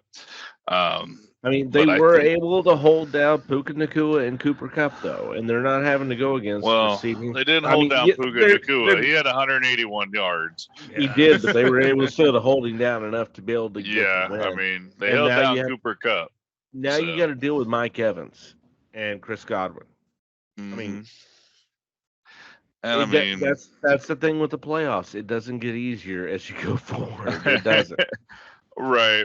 No joke there. Oh shoot. Fuck you doing to me there. Jeff, I know you want to say something. Go for it. Well, what I was going to say is I think in my mind that Tampa took advantage of a Philadelphia team that's in complete shambles right now. You have to remember, this is a Tampa Bay team that went into the playoffs this year. The reason they got into the playoffs was because they beat the Panthers on the road 9-0. 9-0. Yep. That's the only reason they got in is because of that. And I think not to take too much away from Tampa, they did look very solid on Monday night, but I think that was more of a function of Philadelphia's dysfunction as opposed to what Tampa brought to the table. And this game happened earlier this year, and I kind of expect the same result. The Lions went into Tampa earlier this year in Week 6 or Week 7, I believe, actually, and Detroit went into Tampa 120-6. In my mind, the personnel really hasn't changed a whole lot. I don't anticipate that a different of a result, and it's in Detroit this time. So I expect to see a very, very similar result. You know what? Besides Detroit and Tampa fans, I think you're the only person who would have known what week that they went in and what the actual score was. You're probably the only non-Detroit Tampa fan who knows that, and I give you credit. That's up to you. I give you credit. You are my sports almanac, Jeff. I do what I can. Call him the Schwab. All right. Well, we don't have a lot to talk about this game because, so do we want to go and go to the picks? Caleb, who is your pick? Detroit or Tampa? Who do you have? Man, I've been going back and forth in this one, honestly. Hard one to pick. I agree with Jeff that the Buccaneers had such a great game because the Eagles' dysfunction helped them out. I agree too. But at the same time, Detroit is a good team, but they've always felt like a kind of paper lion to me throughout the year. But that being said, and this may be my wantingness of Detroit to win this game at the end, but I feel like Detroit's going to beat Tampa Bay, but it's going to be another like 24-23 type of matchup. I think it's going to be a much closer matchup than it was the first time they met. All right. And Jeff, you're already going Detroit, so I'm marking you down. Right. The only thing I'll say that might be a little different than the prior game. The prior game was 20-6. I do feel that Tampa and Baker Mayfield and the receivers have established a lot more chemistry since week 7. Yeah, and Tampa Bay has been on a little bit of a winning streak too near the end of the year. With that being said, I think Jared Goff and Amon-Ra St. Brown are they're at a whole nother level at this point. And Josh Reynolds, like you said earlier, don't forget about him. Yeah, Josh Reynolds was not a major factor Gibbs in and that Tampa game first. Yeah. Jahmyr Gibbs, 7th game into his career, he's starting to become more of really a receiver as opposed to a true running back at this point. So I expect this to be a more high-scoring game, but same margin. I think this is like a 31-17. And then Sam Laporta. I mean, we're just throwing out names right now, but man. No, great point. He's going to play, but he's going to have a knee brace, so we'll see how effective he is. Yeah, but he's really become – that's a good point, Caleb. He's become a major part of this team. Yeah. I really wanted to pick against everybody and go for Tampa Bay just so I could be the one loose and go for it. Right. But I'm going for numbers. I'm going here for numbers, and I'm going to go Detroit as well. We've all gone the same so far. I wanted to be the one to go loose on this, but as much as I would like to see Tampa Bay go ahead and do it by what they've done, because I think it's a good story, I just think that, yes, they succeeded on Philadelphia's dysfunction. Detroit does not have that dysfunction on defense, and Aiden Hutchinson is going to get to Baker Mayfield and cause some wreckage in that. And Detroit does have some good secondary players, not old secondary players like Philadelphia has. Yes. So I think that's going to cause some problems there. I don't think Tampa Bay can cover St. Brown, Laporta, and Gibbs. Detroit has a good feeling right now, and I think they need to keep rolling with it. And I think they go in and they blow out Tampa Bay. Detroit's my feel-good team that I want to see come out of the NFC. They're the feel-good team right now. Until they meet the Ravens in the Super Bowl, then they can die. Yeah. Well, right now, to see San Francisco and Detroit, I think that's where Detroit season ends. I do. As long as San Francisco handles Green Bay, if it's Green Bay, Detroit in the NFC Championship, we might see something interesting there. But that's a conversation for another day. But right now, I'm also taking Detroit. So that brings us down into the Sunday afternoon, night, whatever you want to call it, game. And that's going to be Kansas City, Buffalo. And I believe this is the game of the week, the one that everybody's been looking forward to. Excuse me, you're forgetting Texans, Baltimore, sir. Hey, you shut your mouth. That's why you're the first game on Saturday, because nobody cares about that. They want to get rid of that game as soon as possible. We would have Everybody wants to see Allen versus Mahomes because this now is the rivalry in the NFL. This is the rivalry. Can Buffalo? And don't forget the way the last game ended with that offsides call. Yes. Costing a touchdown for the Kansas City Chiefs. There's a lot of history, not only this season but in past seasons coming up to this. Historic shootout between these two. Being in Buffalo, this game is going to be huge. This is one I'm really looking forward to watching. I know I'm going to get to watch it because my wife's going to be all up on the Travis Kelce. Oh, Travis Kelce, Taylor Swift. Yeah. We got to watch Taylor Swift. So, Jeff, you should be able to get to watch it too. Yeah. Just like, Hey, shoot me now. I agree with you, but at this point, we just have to. It's the game of the Now, week. It's this the is the game of first the week, time that yeah. Patrick Mahomes in the playoffs is going to be on the road. It's the first time he's going on the road in the playoffs. It is. It's the first time he's on the road. Where he's normally got Arrowhead at his back. Let me finish my point here. Just what everyone needs to accept, everyone that's hating on the Taylor Swift thing, men whose wives don't care about football are now interested in watching a football game.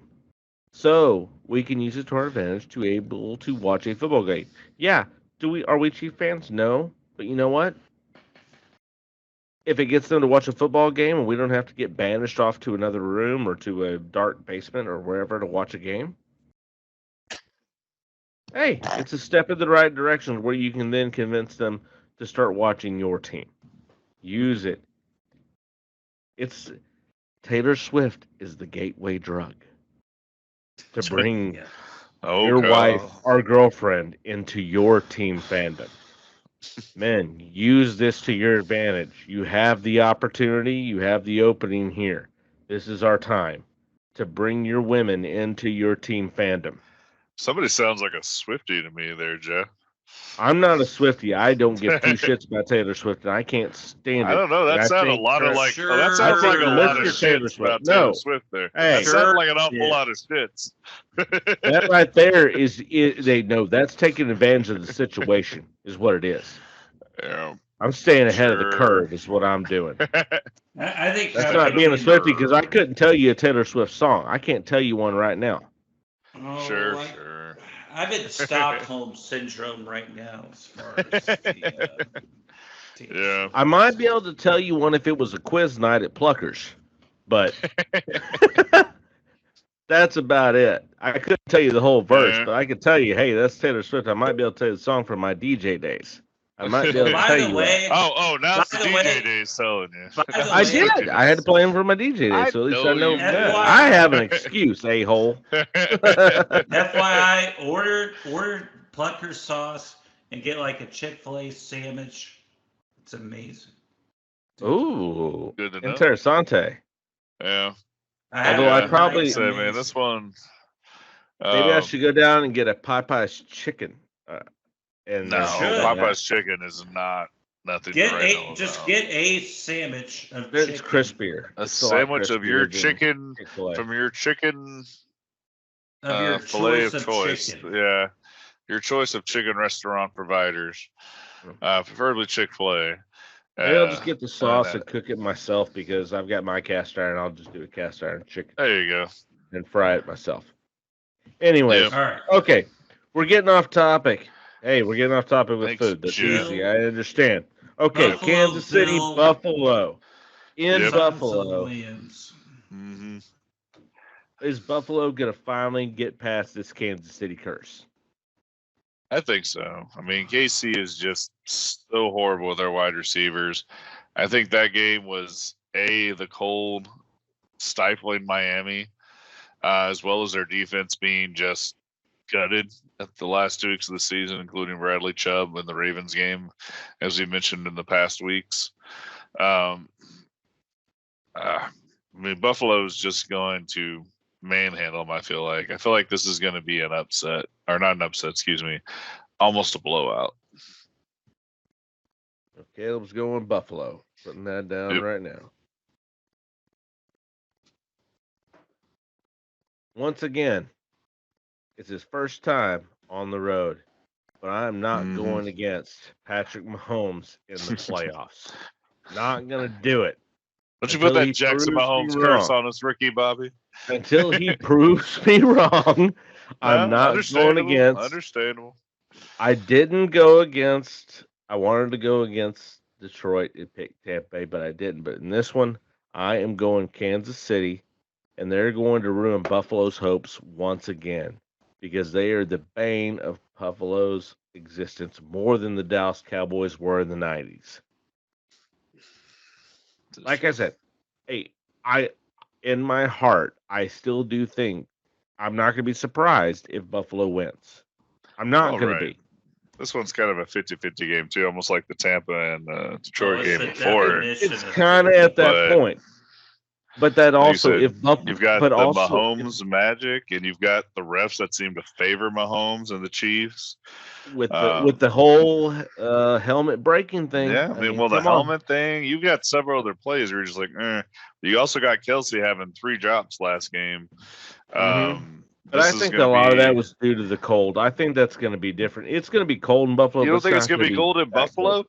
Yes, I know it's going to be cold in Buffalo, but it's not going to be that fucking cold. I don't think it's going to be -10. No, it's actually because it's actually we're supposed to get a warm spell, and it's supposed to be like right now. Okay, in Pittsburgh area. Okay, yesterday we were get a warm spell for these degrees. next 2 days, and then the weekend dips again. Well, see, yesterday it was 3 degrees. Okay, 3. When I woke up this morning, it was 3 degrees. Next Sunday, it's supposed to be 53 degrees. Mm-hmm. We're 3 hours away from Buffalo. Now, yes, they get the lake effect. They get the lake effect. That's why they get more snow than where we're at. But still, we're 3 hours away. We're going to be 50 degrees higher than what we were this week. So the cold's not going to be the same cold that it was. It's going to be cold, but it's not going to be that cold.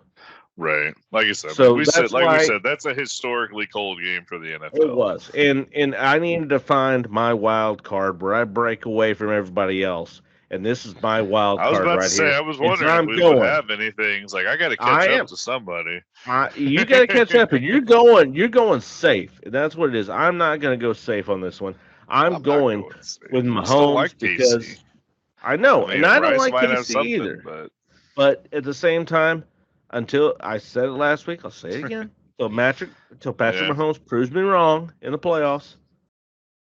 Hey, it's a risk. Or actually, until the Bills prove us right, too. Because they've historically underperformed in the playoffs. Touche. So, I'm going KC. All right, Jeffy, who you got? This is obviously the game of the week and the toughest game to pick by far. That's shit. We've already said that. Just want to reiterate that again for those not listening. Well, once we got off on the Chick-fil-A bait, and Pluckers, he had to bring it back up. Yeah, he got all Twitter-pated. No, but I think Buffalo on paper should win this game pretty easily because I think Kansas City is completely dysfunctional on offensive basis at this point. The only thing that gives me pause for concern is the Buffalo's inability to close games. I mean, think about this Pittsburgh game. They're arguably not arguably. They were the worst playoff team, and they almost let them back in and come back and win the game. So the only thing that concerns me, and again, they didn't close against Kansas City. They got the illegal procedure penalty on Tony. They didn't close against Philadelphia. Philadelphia came back and won that game.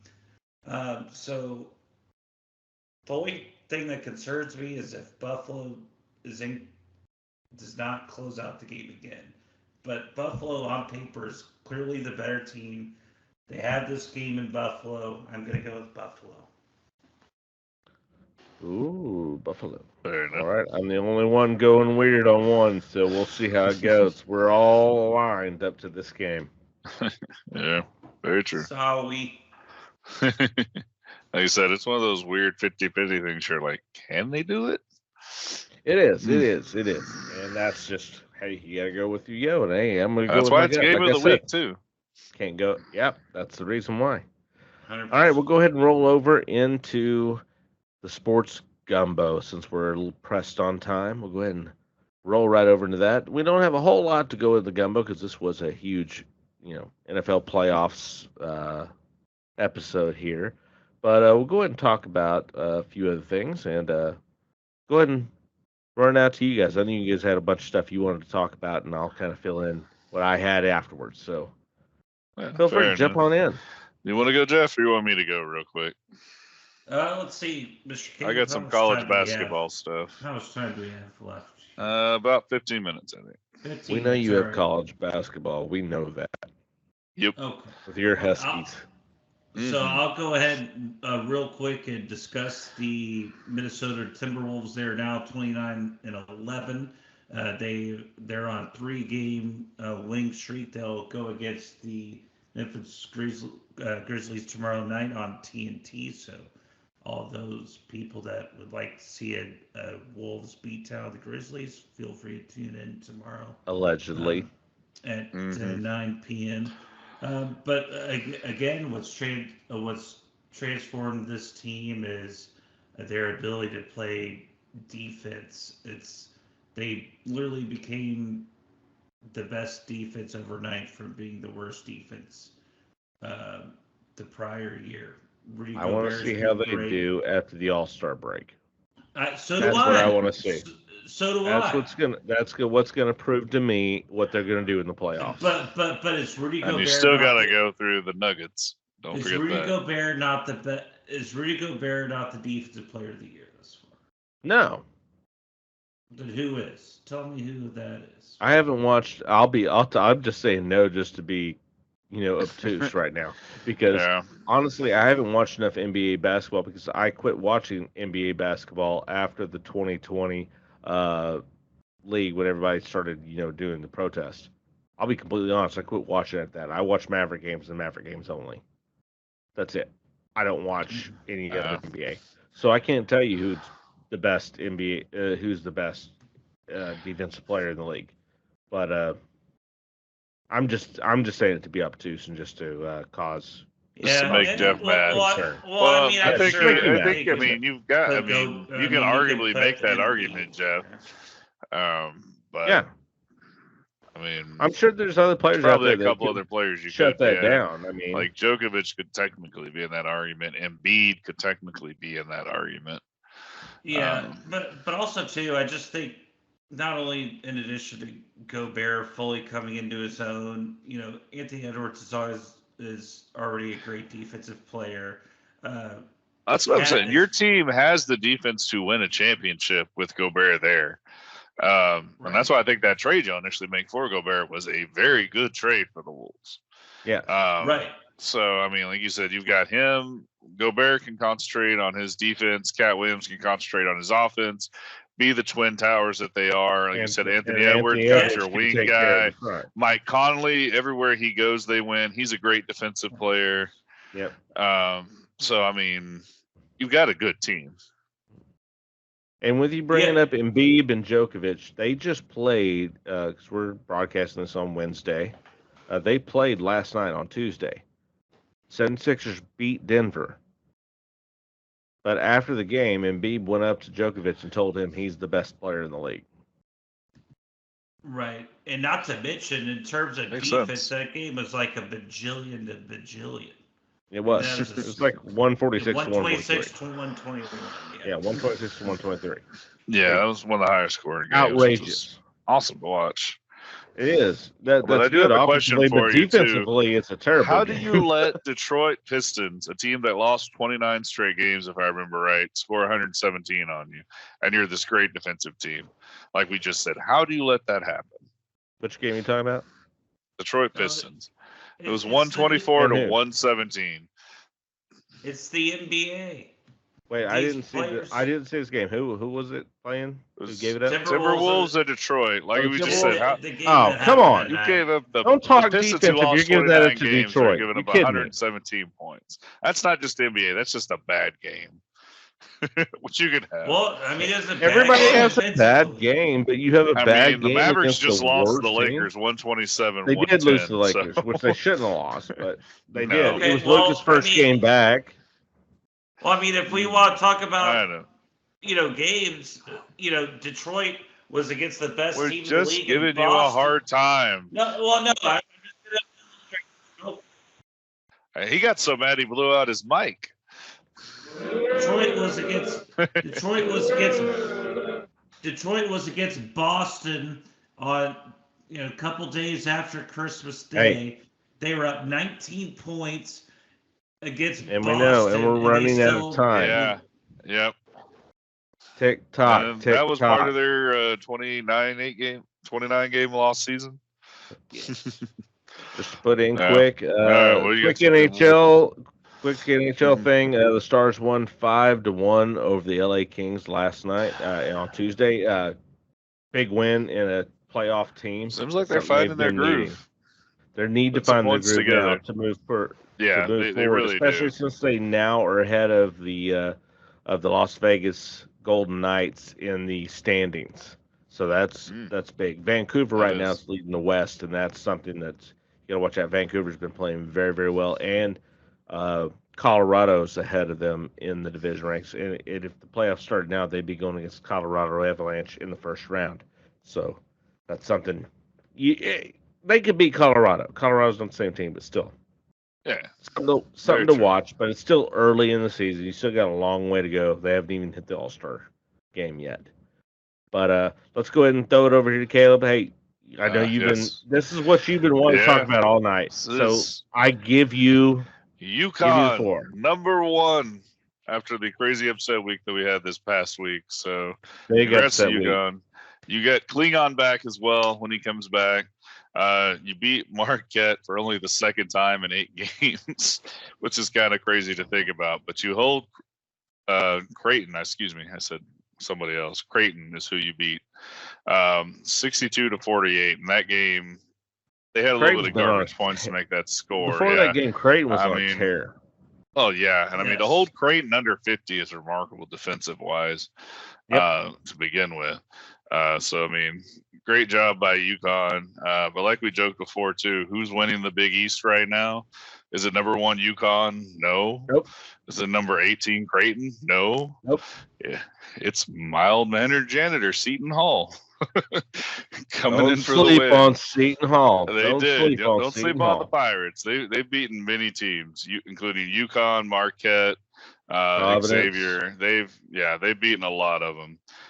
So good. Congrats Providence to them is for matching being up there, with them here in this next coming week. So that's going to be a game I'm looking forward to watching.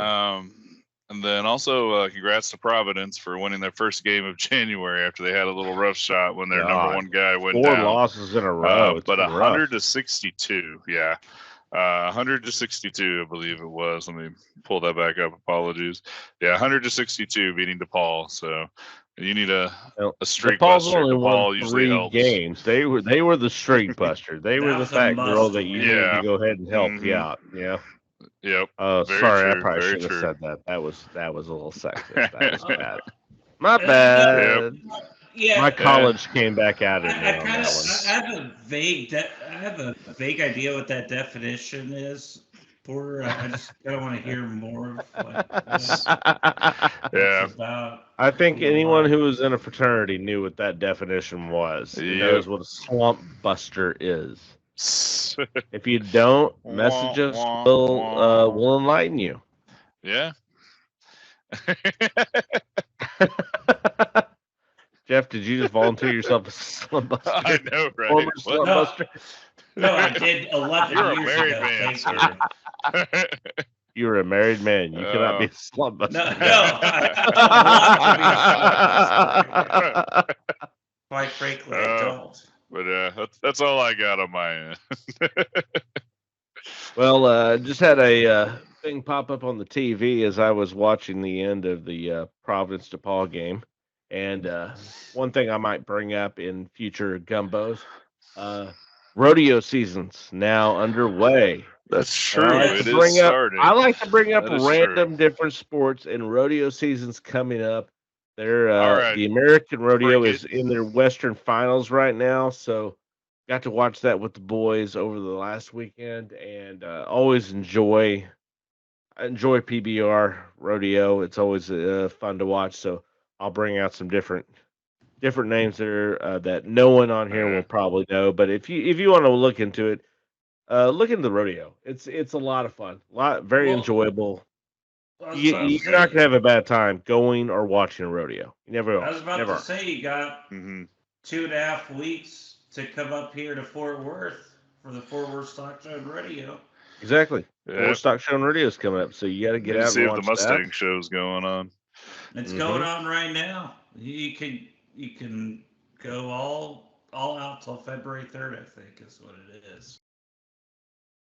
And then in the English Premier League, we've got Arsenal against Crystal Palace, which I had as a new soccer fan, I had to look up because I go Crystal Palace. Are they just playing somebody outside of it? No, Crystal Yeah. Palace is actually in the Premier League, and I apologize to the Crystal Palace fans because I didn't know you were there. I'm learning, so Well, they just came up from Wait a minute. regulation, maybe. Who knows? exactly. Maybe they did. And I this don't game know. will be on USA. I This think is we were kind of huge joking because around. last week Manchester City got a huge win, came back on. Oh God, who did they play? Oh, Newcastle. Newcastle was up 2-1. Uh, Manchester City came back and won 3-2. Two unanswered goals, and with that win, we're able to move up to second in the Premier League. They were in fourth, tied in points with Arsenal. So Yeah, I mean, Aston Arsenal's still Villa's in fourth third, there. Liverpool's in first, and it's been crazy there. And I have to say, I'm enjoying the English Premier League. I'm not watching other soccer. My son wanted to watch other soccer. We saw, what was it? Barcelona and Real Madrid. And Yeah. we watched a few minutes of it. I was like, nope. I couldn't do it. We had to watch something else. I'm invested in Premier League soccer now. I am invested now. As I've said, my wife. As we said, has once got you me find the a good league, like the Premier League, yeah. La Liga, I mean, there's good stuff I out found there. one that I'm interested in. I'm into it. Yeah. I'm interested in it. Still don't fully understand it, but I'm interested. I got my jersey. I'll be wearing it this. I'll wake up and put it on this nice. Saturday, and wear my Arsenal jersey. For his birthday, Wyatt got his Arsenal soccer ball. He is ready to go, Nice. and he plays his soccer game on his iPad religiously. So is he playing Soccer Manager? Is that the game he's playing, or is it a different one? No, he's playing. It's like I don't. He downloads so many things. It's hard to fucking tell what he's doing. But he downloaded the soccer game, and it's got pretty much every team on it, but it doesn't have Arsenal. But it has a team called London, and they pretty much have Arsenal's colors. So I was like, be like a copyright issue. I just maybe. I just told him, hey, that's Arsenal. So good call. He's calling it Arsenal.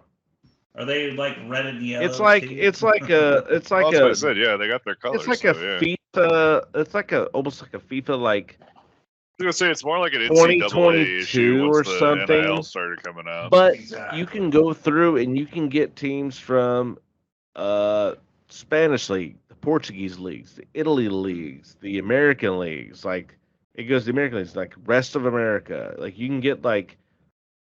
It has like Columbus, Ohio, like San Francisco. Like you can go through like all these. I don't know where he found it.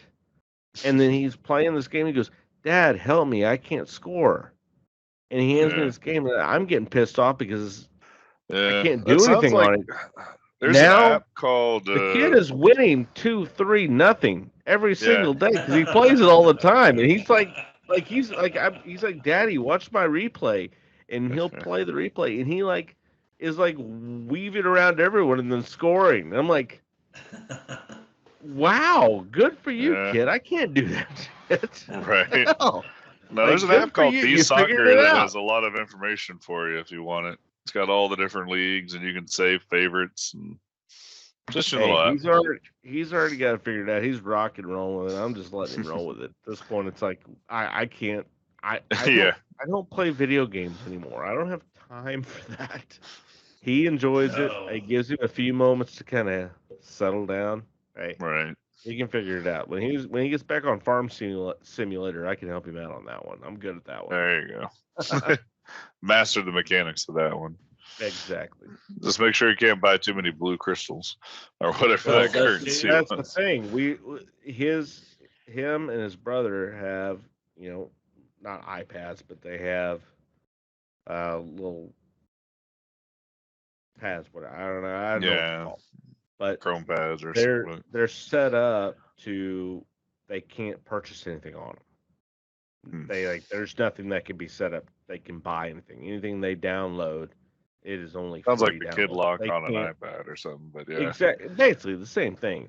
They can't buy anything on it. So my son gets mad because it's running slow. Well, Yeah. go back look at it. He's downloaded like 300 things, and it's like, how'd you learn to do this? He's like, I liked it. I Yeah. push it. All you got to do is push the button. It downloads it. So he just was Right. downloading everything because he like, I want it. So he pushed it. Yeah. So I had to delete It's everything. like pretty colors. Clean it up for him. It's like, buddy, you gotta take it easy. Then my Right. wife is like, hey, we need to get him something new. Oh, he has something. He's fine. Yeah. No, he needs something new. No, he's gonna download that everything on that. No, Right. He'll fill that up.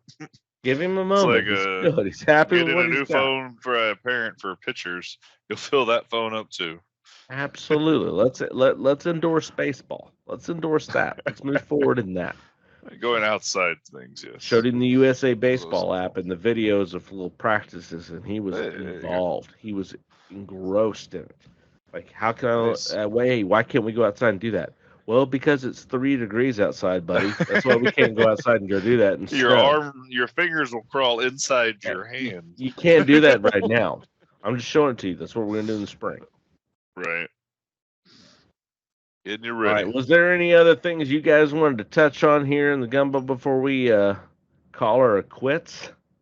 If we were going to talk about soccer, the only thing I would say is on January 7th, one of the best soccer players of all time, Franz Beckenbauer, passed away. He's one of, if he's not in your top 3, he's certainly in your top 5. So one of the never heard of him, but I'll go to your sports credentials on that because I know Pele. That's about it. Yes, and he and Pele and Messi. Yeah, Beckenbauer. Yeah, get out of here with Messi. So, if you don't know him, please look him up because he was one of the best of all time. That's good to throw in. Like I said, I'm going to throw in some rodeo stats here coming up in the near future because why not?